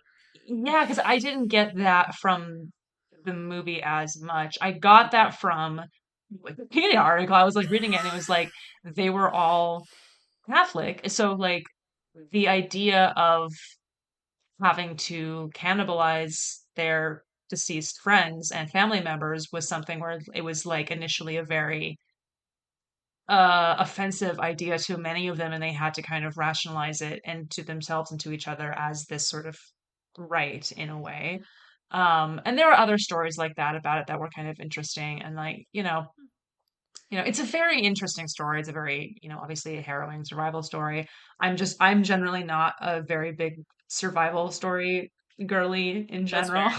I love disaster like I listen to disaster podcasts like some people listen to true crime podcasts.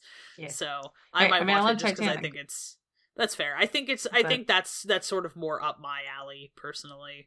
Yeah. I mean, give it a watch. It's definitely, there's some stuff in there that they're doing that's interesting. I'll keep my expectations manageable. Yeah.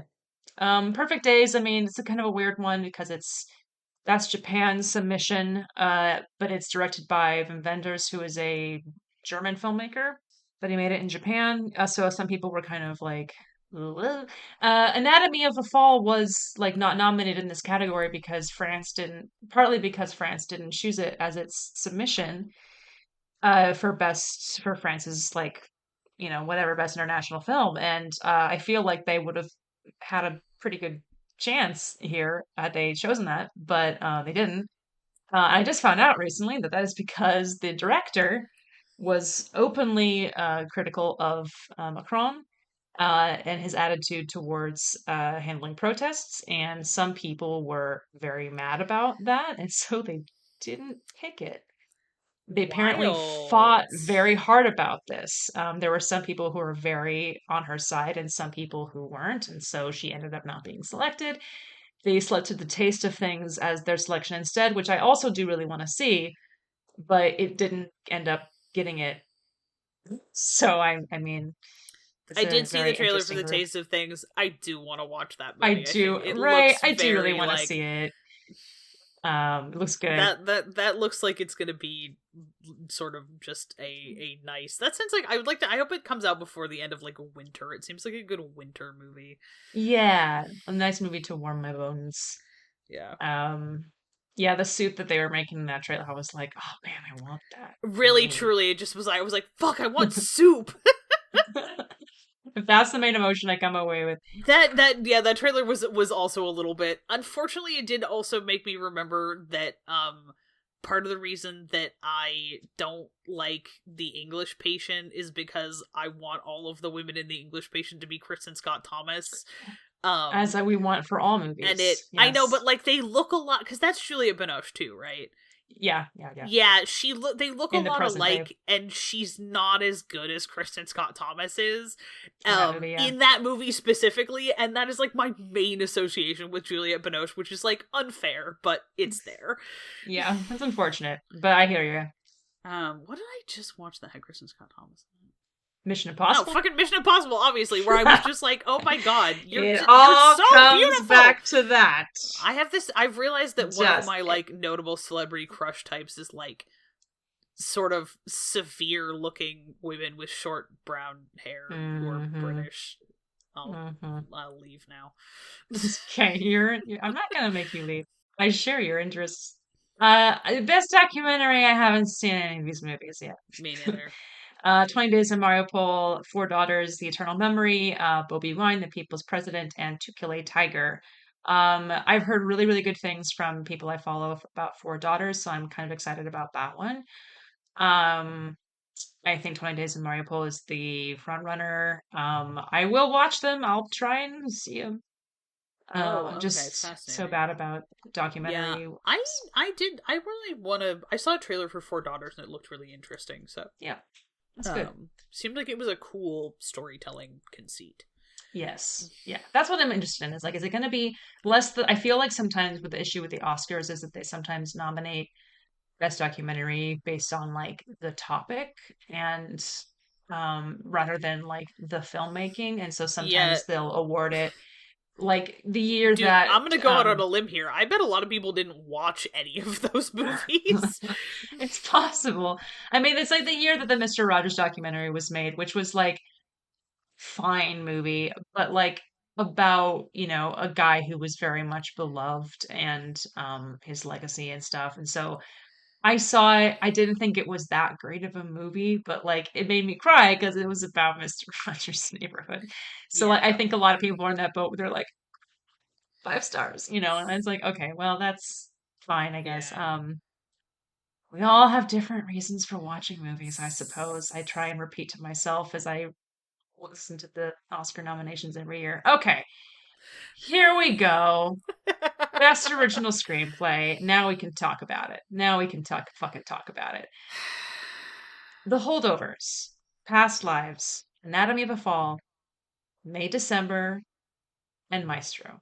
Okay, so Helena's favorite movie of the year so far has been May December. That was the movie next to Killers of the Flower Moon that I thought was that made me feel the most complicated, incredible, conflicting emotions. I thought it was very, very well done and extremely well acted. It was very funny while also being very disturbing and sad. It got 1 fucking nomination. Otherwise called by somebody else I follow on Twitter as the We Hate You, Here's an Original Screenplay nomination award. which they couldn't even be bothered to give to Asteroid City, which I just want to point out got nothing this year, got nothing.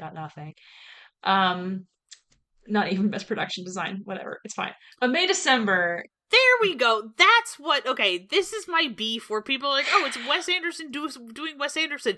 I walked out of that movie consumed with the desire to build myself a miniature version of the martini vending machine to put on my bookshelf. I'm still thinking about it. That came out like 7 months ago. It's a good movie is the thing. And like, here's the thing about that too, is people always talk about Wes Anderson like he's this Oscar darling and that anytime he makes a movie, they just hand him awards. And I'm like, y'all gotta be paying attention because the only time they've ever even nominated him for more than like 2 Oscars was Grand Budapest, which is a great movie. But that was like 13 years ago. So in any other movie, they're just like, best original screenplay, best director, I guess maybe if we're feeling kind of fun and flirty. But no. This movie got fucking nothing. So I don't know what anybody else is talking about. This would have been for me an easy best supporting actor nomination for Tom Hanks. It would have been an easy best cinematography, best production design, best original score nomination, best visual effects even nomination, hottest person award for Adrian Brody for the 5 minutes that he is on screen. But no. So, you know, I mean, last year my favorite movie of the year was probably Nope. Nope didn't get shit. Before that it was probably like, I don't know what it was the year before that. But the year before that, like it was like First Cow. First Cow, of course, not getting anything. Incidentally, Kelly Reichardt's newest film that did come out this year, Showing Up, also didn't get nominated for anything. She's never been nominated for an Oscar. Like before that, it was fucking Portrait of Lady on Fire. Didn't get nominated for anything. So it's like it's me. It's me. I am the common denominator. I am the one cursing these films. I need to stop. You just have better taste than the people who get to vote in the Oscars, which we knew. I know, but it's so hard for me. I know. It is very hard. We were very close this year too. I mean, May December Best Supporting Actor nomination for Charles Melton felt like it was something that was really going to happen. And something that would have been really deserved. I really feel like the people who vote for the Oscars just do not understand Todd Haynes movies. No, I do not. I mean, I know, but on a almost on a like stubbornly like I refuse to understand them at this point because my man is fairly consistent. Someone did make a point that like sometimes people, you know, Netflix acquired the rights to May December. Sometimes these people, and this is hard for people to understand, for people who watch movies for fun, that sometimes the people who make movies or who are in movies don't watch movies for fun. And so they won't actually watch a movie unless someone is like repeatedly telling them, hey, for your consideration. And Netflix decided to put most of its promotional Oscar stuff behind, you guessed it, Maestro, instead of May December, probably because they understandably thought that would be the easier slot this year, which like whatever. May December is a better movie than Maestro. I wish I would see it appearing here. The Holdovers is a very good movie. The Holdovers is a very good script. So did Anatomy of a Fall. I was less enthused about Past Lives than a lot of other people have been. So I am unsurprised by its nomination here, but like I'm not enthusiastic about it. Good for her though. It's her first movie. That's very cool for her. It just kind of wasn't my favorite of the year personally. Best Adapted Screenplay. Oppenheimer. American Fiction, Barbie, Poor Things, and The Zone of Interest. Okay, what is Poor Things adapted from? Is it Frankenstein? Is that what they're saying? Well, the source material, or no, there's actually a novel called cool by Alistair Gray, I think. I don't know shit about shit. That sounds like an Alias might parascience character would use. It is your parascience character. No, yeah, surprise everybody! My parascience character actually wrote. Yeah, anyway, that'd be cool. That'll be based of them. I mean, this is fine. Oppenheimer is a good movie. Yeah, so again, I don't care. Yeah, it's a very good movie. I don't think I thought the screenplay was the most interesting part about it, but I didn't think it was bad.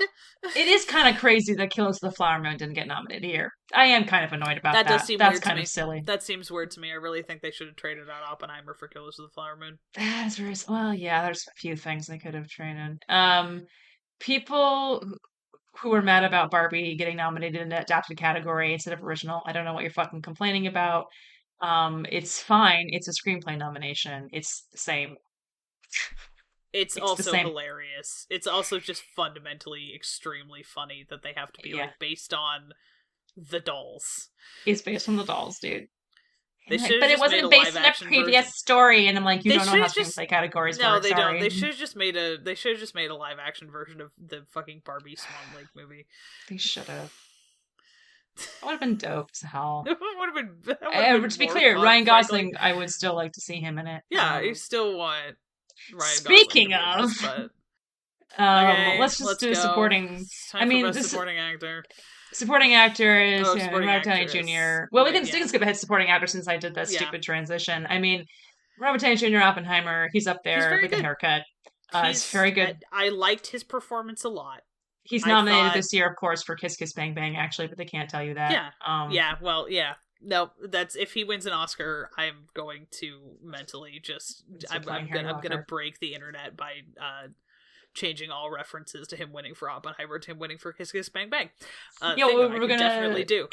Change my profile pictures to Harry Lockhart and be like, "Wow, this is so great that I won an Oscar." I liked him in that movie. I felt like I don't know who was doing it. I'm kind of assuming it was Robert Downey Jr. based on the fact that I probably wasn't Chris Nolan. I've talked about this before. There was an interesting undercurrent of conflicting approaches to being a Jew in American public life as like an extremely like deep down undercurrent to that movie. And I'm like, I don't think Chris Nolan was the one doing that.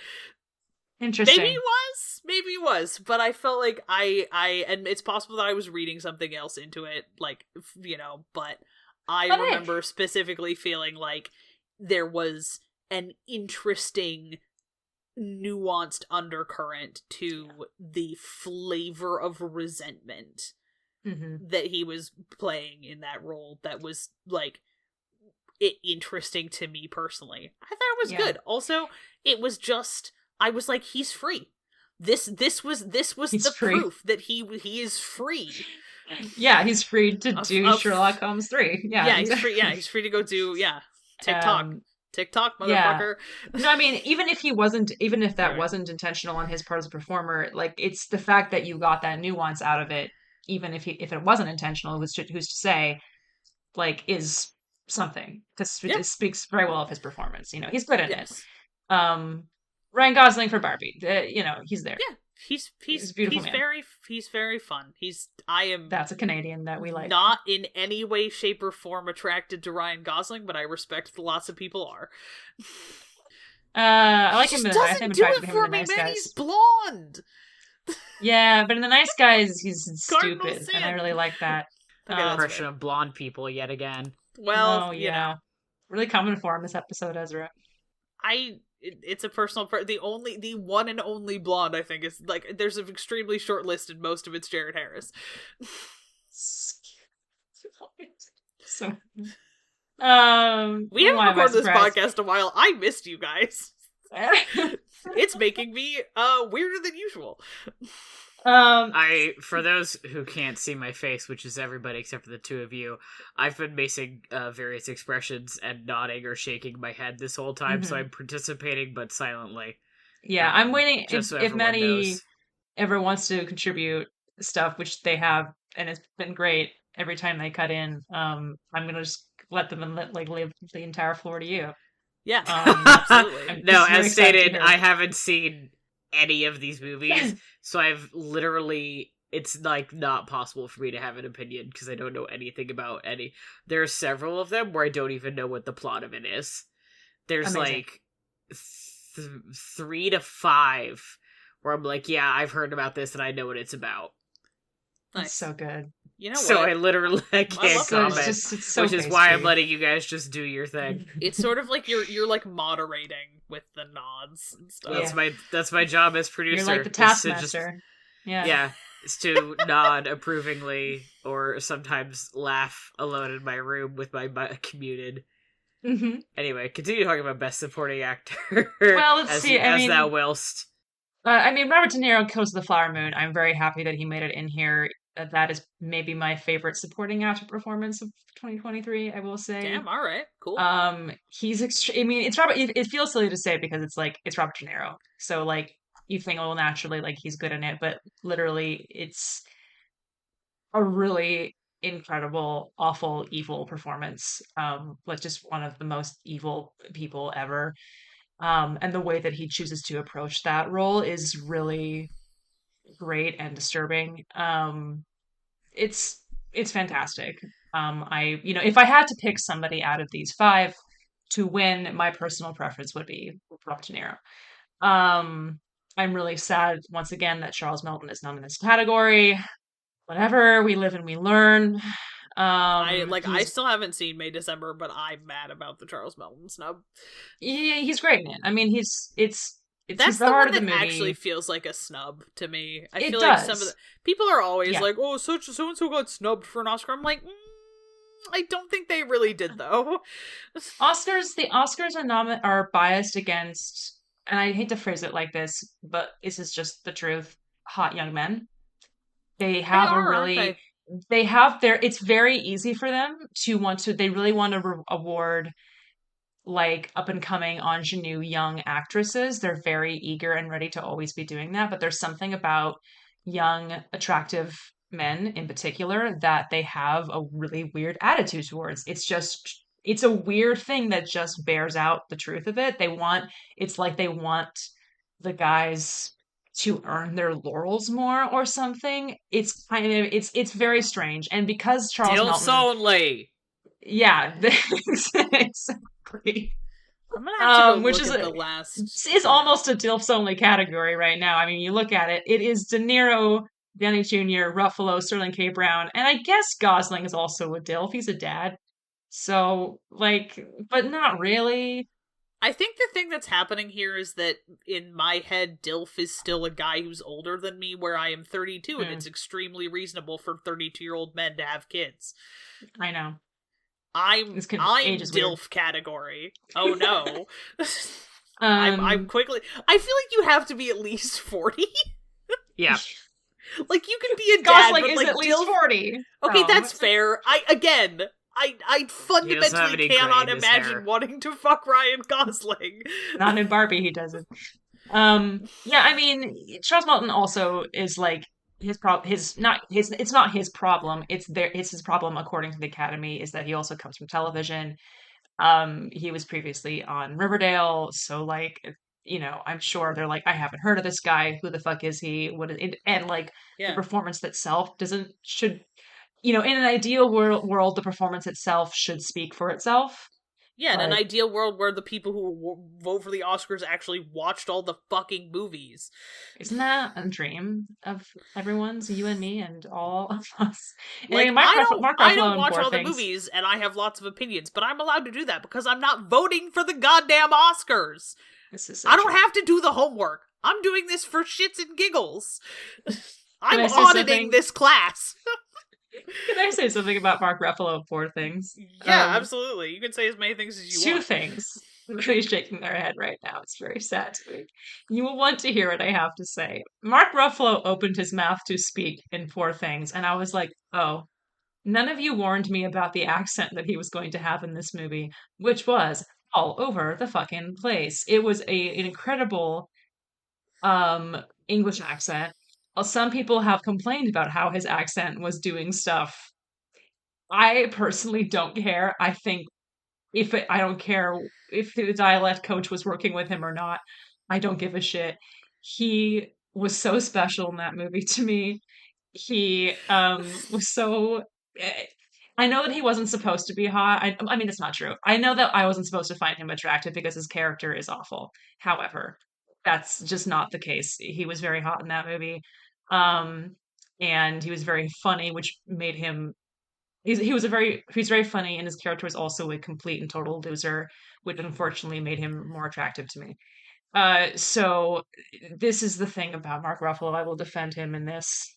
He was good in it. Um, Supporting actress. We have Da'Vine Joy Randolph for The Holdovers. The very, very clear front runner here. Emily Blunt for Oppenheimer. Danielle Brooks for The Color Purple. Jodie Foster for Naiad, Go Lesbians, and America Ferrera for Barbie, which is choice. Listeners, you can't hear me rolling my eyes, but I'm rolling my Yeah. eyes. Look, I love America Ferrera. She's really great. It's a weird nomination to me.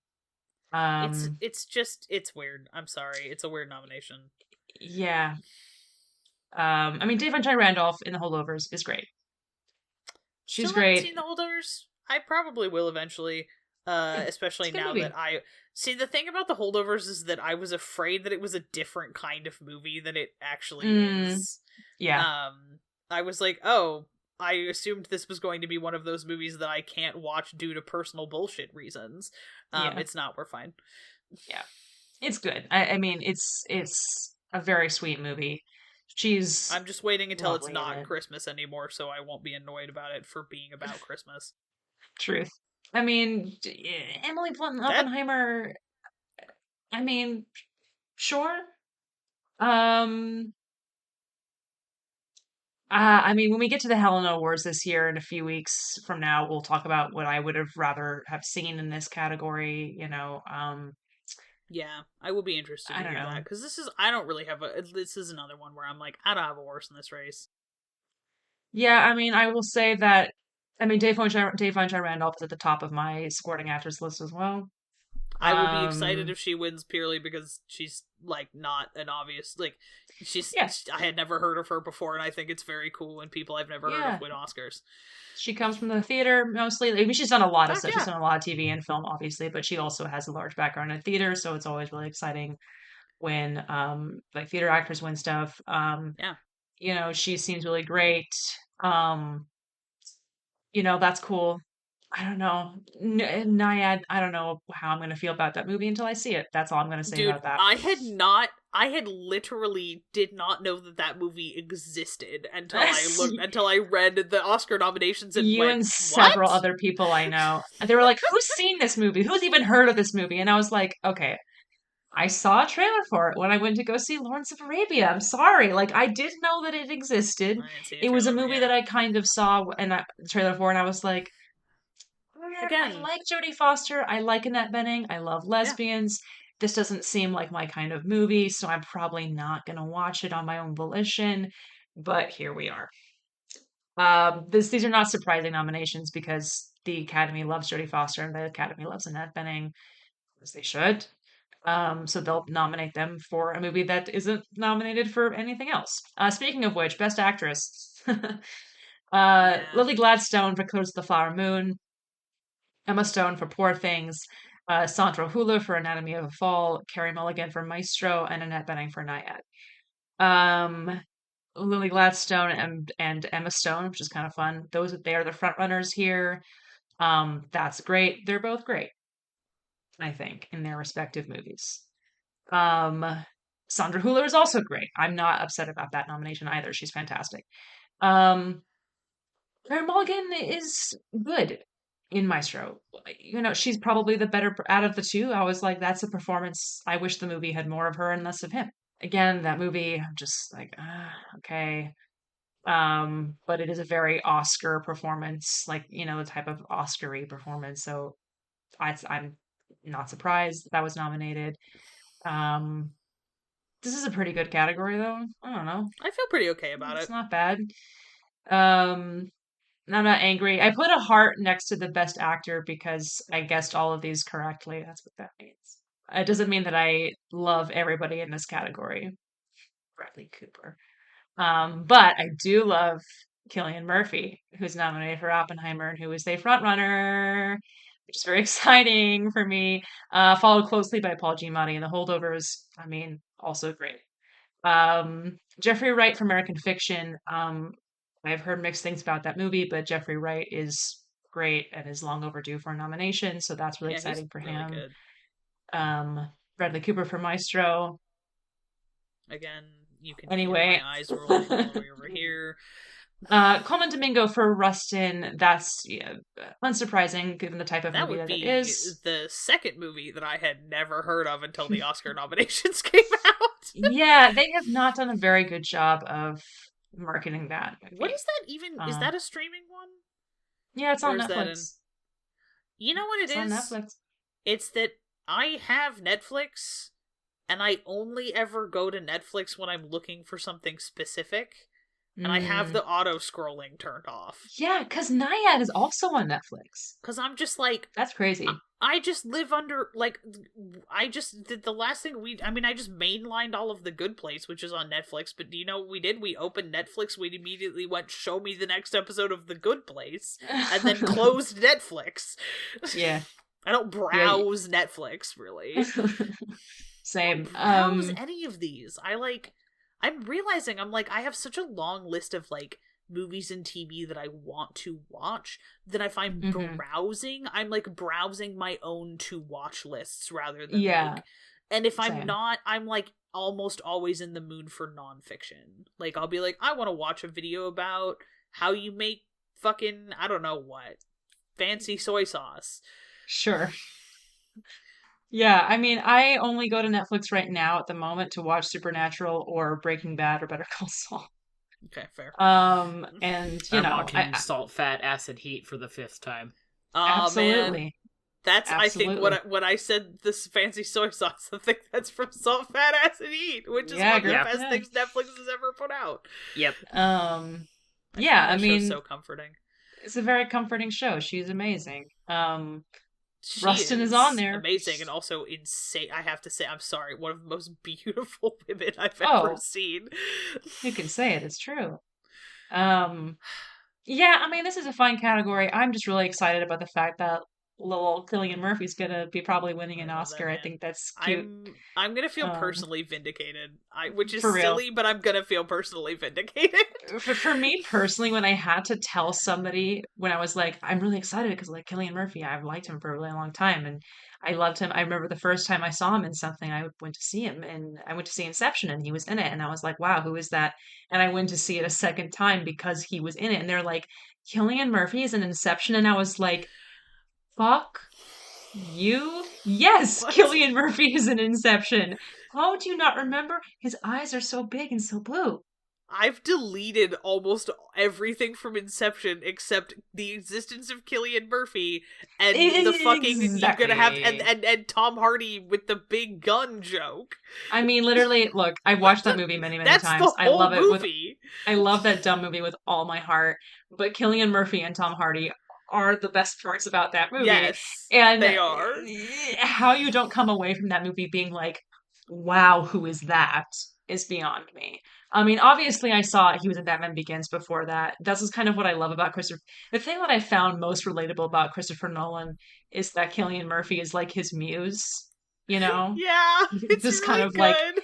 In all of his movies except I guess The Prestige, and Memento, but at a certain point it's just wow, Cillian Murphy's here a lot. Yeah. And he's like, yeah, and I'm finally gonna give him the vehicle to flex his little acting muscles. And he did. He's great in it. It's a really towering performance. He's so good in that movie. I feel like the fact that you are balancing all of the in that there's a lot of capital M movie going on in Oppenheimer, and it's a balancing act between him personally and the weight of the capital M movie that's going on here, and it works. Yeah. And he's the number one reason I want to watch that movie. It is like there are performances, and like, it's a good idea too, because like he's in it. He is like the editing. He is the movie. You know, he is the movie, and it's one of those things where, like, I feel like one of my sort of unofficial criteria for what kind of performances I think are worth giving awards to are the ones where I go, I literally cannot imagine another actor working in that role. mm-hmm. Like, and this is one of them. I'm like, yeah. Well, this is why I also think that he has a slight edge over Giamatti, because the race is kind of close. yeah, Giamatti is great. And I'm sure he's great.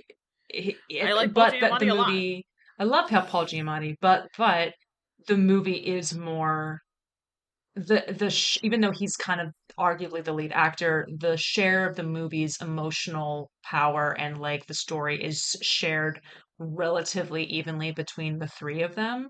It Okay. is more of an ensemble based like dramedy, whereas Oppenheimer, even though it's kind of between him and Downey Jr., like that's Cillian Murphy's movie.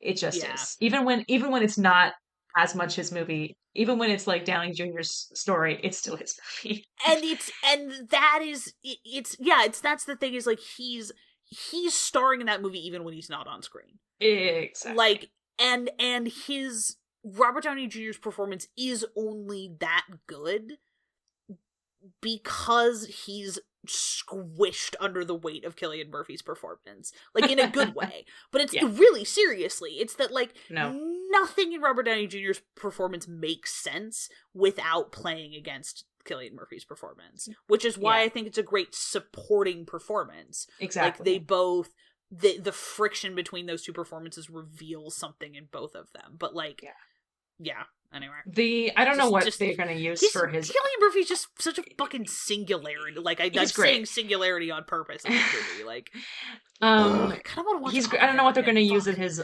Oscar clip, but like rewatching it again with my parents over the holidays, the lecture hall scene in particular, which is the scene that I walk away from that movie from being like, oh fuck.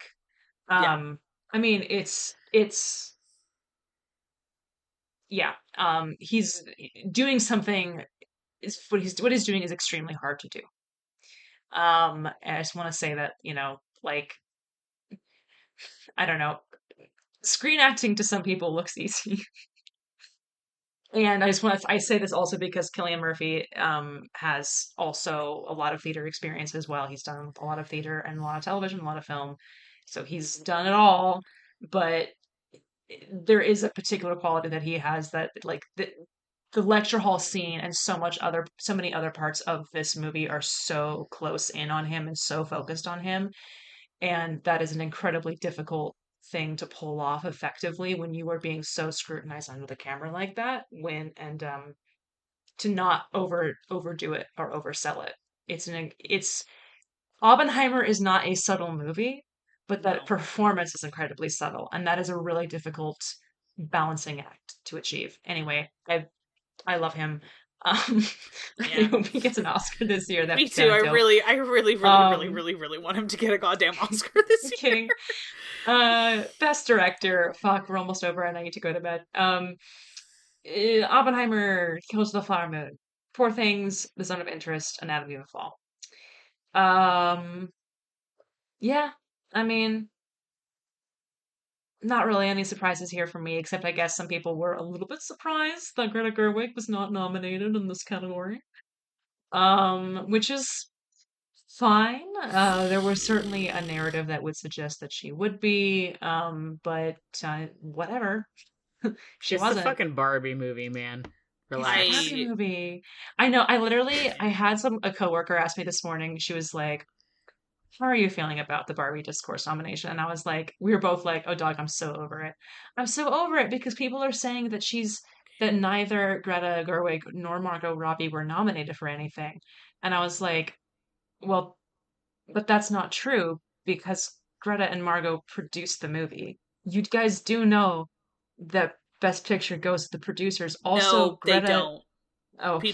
Most people don't know that. I'm No. gonna just stop you I right was now. gonna Most say, people are like, sorry, H. they most don't people know are that. like, who the fuck are those people going up to accept that award? It's the movie. The movie's walking up there on its own two legs. The other point And is it's so that beautiful. It's like watching a baby walk for the first time. it really is. A little film Yeah, where you got It's two like legs. it's like an things have been art really in and of different itself. with the transition to digital. They used to No, they kind of just send roll. Steven Spielberg up for every movie. He's like, Every "Wow, guys, single you're one. welcome." So They're all I love his. movies. And I think that's great.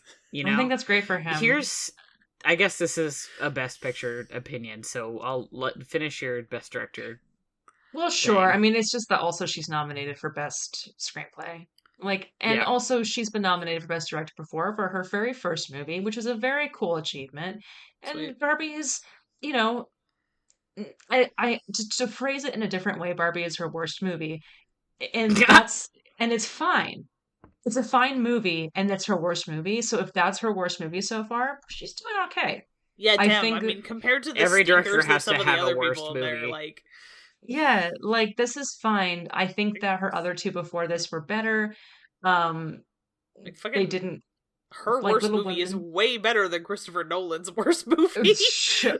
Yes. Like, you know, Even there's a even Martin Scorsese's worst movie.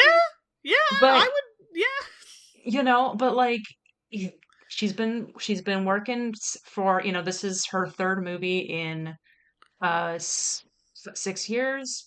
That's really cool. She's been yeah. consistently nominated for stuff every single time. They love That's her. awesome. It'll Yeah. happen again for her. I Yeah. am not worried about critics I her don't way. want her to You win know? for the fucking Barbie movie. No, I don't want her to Like, win for that. I don't even think necessarily need her to she's get gonna nominated for create. that. I think she's gonna make better movies to get nominated for. Yeah. She's not I also just believe like that.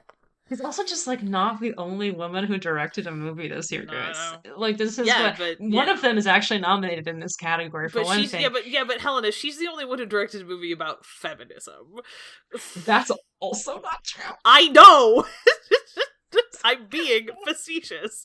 It drives me crazy. It drives me crazy. Anyway, let's move on. Christopher Nolan is on track to win this award. At this moment, I feel okay that's about fine. that. I feel okay about that. It's Best Picture. it's a pretty auteur shit It's a very going Nolan on there, film. it's a very Nolan film, and I think I think it's the best use of his particular talents and minimizes his. Killed of the Flower Moon.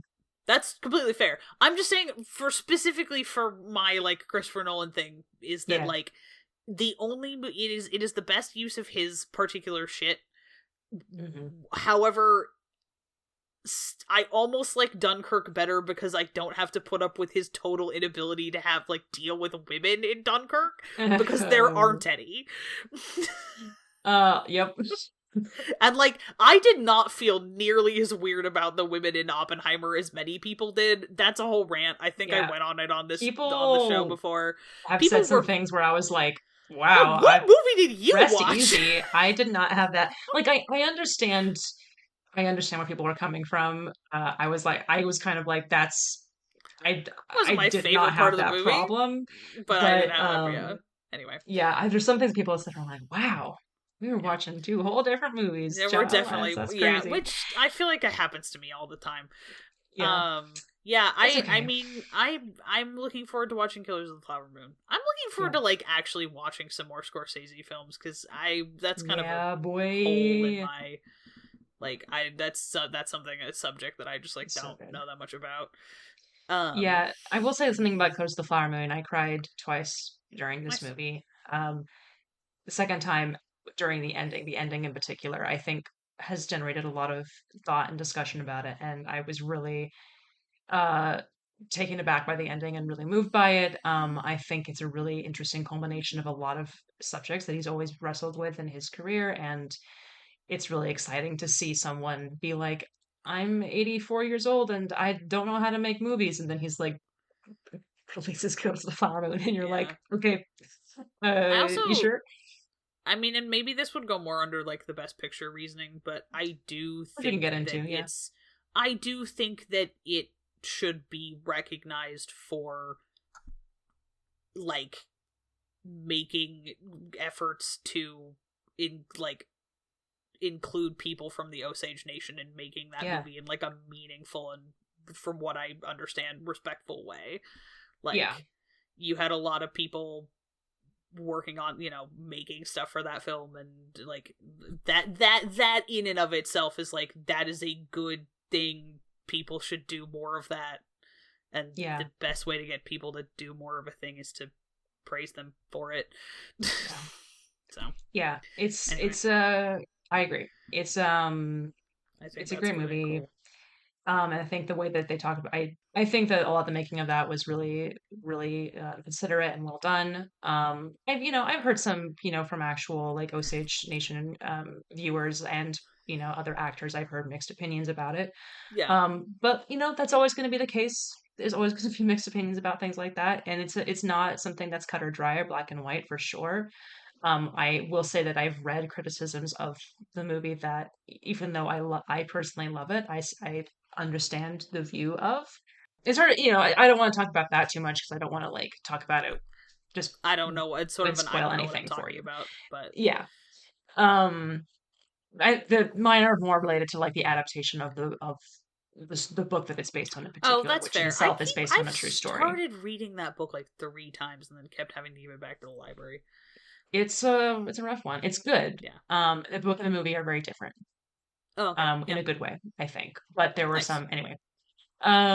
Okay, Best Picture. Not Best a lot Picture. of whole new names here. Okay. We got Oppenheimer. We got Cut the list back down. Cut the list back down.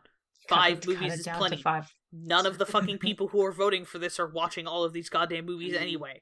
It's too many movies. It's too many movies. It's meaningless. It's meaningless bullshit. It's dumb. Like, this is the hill that I choose to die on every single year. It's me, Sisyphus, and Kate Bush running up this hill to fucking yell at you about the number of fucking movies that are nominated for Best Picture. It's it's a lot. That's one of my favorite jokes. I like that it means that the Helen Awards can also choose 10. This is fair, but also the Helena Awards can do whatever they want because you're so better at this. Bestie. This is so true. Yeah, it's very silly, and you do run the risk, obviously, of like, usually what you see a lot with the Best Picture, Best Director split is that in times past, it's like there have been times when it's like, yeah, all 5 of these Best Directors are nominated for Best Picture, or there's the one guy who didn't get in, and it's always like, oh no. Yeah, no, it's those ones are, and like there have been a few, I couldn't name them off the top of my head, where I went, you know what, yeah. But like, there's half of them are here, the Best Director, the Directors Guild has become a little bit more international, which has translated into more Best Picture nominations for international films. That's why Zone of Interest and Anatomy of a Fall are in here. Poor Things is here. Past Lives is here, which is very cool. First movie for her. Barbie is here. Best Picture nominated. American Fiction, The Holdovers, and Maestro. That should have been May-December slot. Just saying. Yeah. Just saying. It's like fucking up at Wordle, where you got the first word, like you got the first letter right, and then you just keep picking the wrong thing. Yeah, man. It's like I should have seen that coming. December. When I was making my predictions for what was going to be nominated, I was like, I bet you May December's going to get shut down. Really fucking like Bradley Cooper. I can't relate. And they just also really like Bradley Cooper. And they really like biopics. They like biopics. They like how much quote unquote work he put into it. And I'm like, that's cool. I really do feel like, for whatever reason, like that might be the weirdest thing about the Academy for me, is that there's a bunch of people who think that the epitome of good acting is biography. And I'm like, read a book. I don't know. Yeah, it's very odd to me. It's weird! I know a lot of people, because like obviously I know people who are in SAG, and a lot of SAG voters are also in the Academy, and SAG, the actors branch, is the largest branch of the Academy. So you generally can get a pretty good idea of what way the Oscars are going to swing based on how the SAG Awards go. And I'm just like, myself and a lot of the SAG voters, it seems, have such a very different idea of what good acting looks like sometimes. I mean, obviously, we agree that Cillian Murphy is great. So there's Yeah. we're not like on totally different wavelengths, but like there's something No, about but these kinds of nominations in particular where we're like, you didn't nominate Charles Melton, but you nominated Bradley Cooper? Why? yeah. I like genuinely, I just don't. I have a really hard time understanding it, and I personally don't have as much of a beef with Bradley Cooper. Like I think he's a decent I have like a actor. notable amount of beef You with have a Bradley notable Cooper. amount of beef with It's him, which I think is great of extremely you. like it's extremely has like is just like I just don't I don't like You don't like his face. I don't like his face. Yeah, I never yeah, it's have. I don't fine. like him in anything. Yeah, I mean, I've liked him in some things. I Kind of- think he's funny, and I he's think he a very can't talented turn off person. his But like, smug asshole vibe. Every single character he plays reads as a smug asshole to me. now this is true. I have very I little will not patience deny for that. He's like the opposite of a character actor. I can always fucking tell it's Bradley fucking Cooper. Well, you didn't know it was him in Guardians of the Galaxy. I didn't know it was him in Guardians of the Galaxy because you would have to like pin my He's a eyes raccoon. open like Clockwork Orange to get me to pay attention to Guardians of the fucking Galaxy. Also because he's a raccoon. Also because he's a raccoon. um, the only time I thought he was okay was when I didn't have to look at his stupid smug face. He was good in that movie, and he was good in Licorice Pizza, Might as which well he was just in kill for him and about throw 5 him in the minutes. lake at this point, Ezra. What? You might as well just kill him and throw him in a lake at this point. I mean, he can be allowed. You know, may in the immortal words of Fiddler on the Roof, may God bless and keep Bradley Cooper far away from me.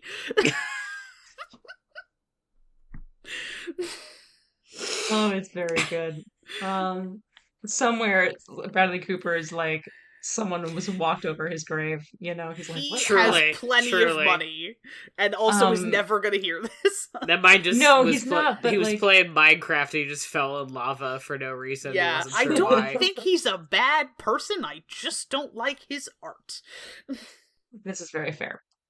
You know, I feel the same way about Brecht sometimes. You know, we all got Yeah, our you guy. know, yeah, I want to like Uh, Brecht so much more than I actually do. God, you and about 50,000 other people who have said that at some point. You're in good company. Sondheim has also said something to me. I've said it before. Yeah, so that's the Oscars. What do you think, Matty? Overall. Well, there have been worse years. Yeah, Yeah. that's fair. I think that's actually an I had extremely more to reasonable place say, to start. and then I realized, like, that in and of itself is such a fucking sentiment. It's, you know, it's true. Look, I've heard damning with really faint great praise is one of my stuff. favorite things. Yeah, I've heard really good stuff about, like, quite a decent amount of these. There's actually a decent amount of stuff on this list that I actually do want to see and that I'm thinking Mhm. about. You guys talking about Oppenheimer, pardon me, made me actually want to watch it. Yay. Because there was a while where everyone was on my dick about it, and I was like, that's annoying. shut up, I'm not gonna watch it, I hate you. And also I was like kind of feeling conflicted about the subject itself. That's fair. I already wanted to watch Killers of the Flower Moon, so that was already on my list, but now I'm like, because I trust you guys, I want to watch Oppenheimer. A lot of the, you know, there are other things on this list and I'm like, yeah, this, I didn't know anything about it, now I'm more interested. So I'm Mhm. like, there have been years where we've talked about the Oscars and we've been like, everything on this list fucking sucks. These are all Oscar bait. There's no reason any of them should be on here. There's plenty of stuff we wanted to be on here and none of it got through. This is one of those things where I'm like, you know what? There's a lot of stuff that it's like, okay, once again, I don't think Barbie needs to be on the Best Picture list. And if you want to call me and talk to me about it, that's fucking fine. What's that fucking Russell Crowe tweet that's like, I will come into your house and explain my passions? Yeah, send me your I'm address. not so I can come to pretty, your I'm house not and your explain- boy. Send me your Yeah. address so I can visit you and explain my passions. If you want to visit my house and explain your passions, RE the Barbie movie, that's fine. I'll lock my door. But like, I'm excited about your friend of mine, Cillian Murphy. It's very great. Yeah. I'm excited about, unsurprisingly, I'm excited about the animated film category. Mm-hmm. There's stuff in here I look at it, I'm like, why? But the numbers are lower than usual. I know. So that's something. I think that's a good point. I still think the Academy is full of idiots, but I think that they could have done worse, and that has me hopeful, which is a bummer because next year they will inevitably disappoint me, and I'll want to start biting and kicking and shredding all of the little note cards and setting them on fire. Yeah, but overall, this looks like a totally acceptable year. I have some catching up to do, but I'll do that on my own time. I am really not interested in rushing myself in any of this, let's be honest. I got Mission Impossibles to watch. As I said earlier, we're a film podcast, but we're not a film news podcast. No one is coming to us for cutting for sort of whatever the latest thing in theater is. Listeners, that's not why you're here, and we love you for that. Yep. Yeah. Yeah, Helena, I mean, you keep up with shit. I don't. That's your job. But I also have to keep up with stuff. Division of labor. Yes, that is true. But you keep up with the stuff, so I can stay educated. I watch Saw. Yeah. And so do I sometimes. Ezra covers everything else. Yeah, and I watch a lot of movies that don't have any women in speaking roles, which I feel kind of bad about. I hyperfixate on the Mission Impossible movies and then make it all of your problems. Helena, you already it's not a problem. I know it's not a problem in the sense love Mission Impossible. This is a safe space. Great excuse to to do a thing that I love, which is watching the Mission Impossible movies. Yeah, you could have picked something worse for sure. Also, and even if you had, this would have been a safe space. I'm gonna try to watch a few episodes of the TV show because I'm pretty sure Leonard Nimoy is in the first season of it, and I want to see if I can watch at least that first season.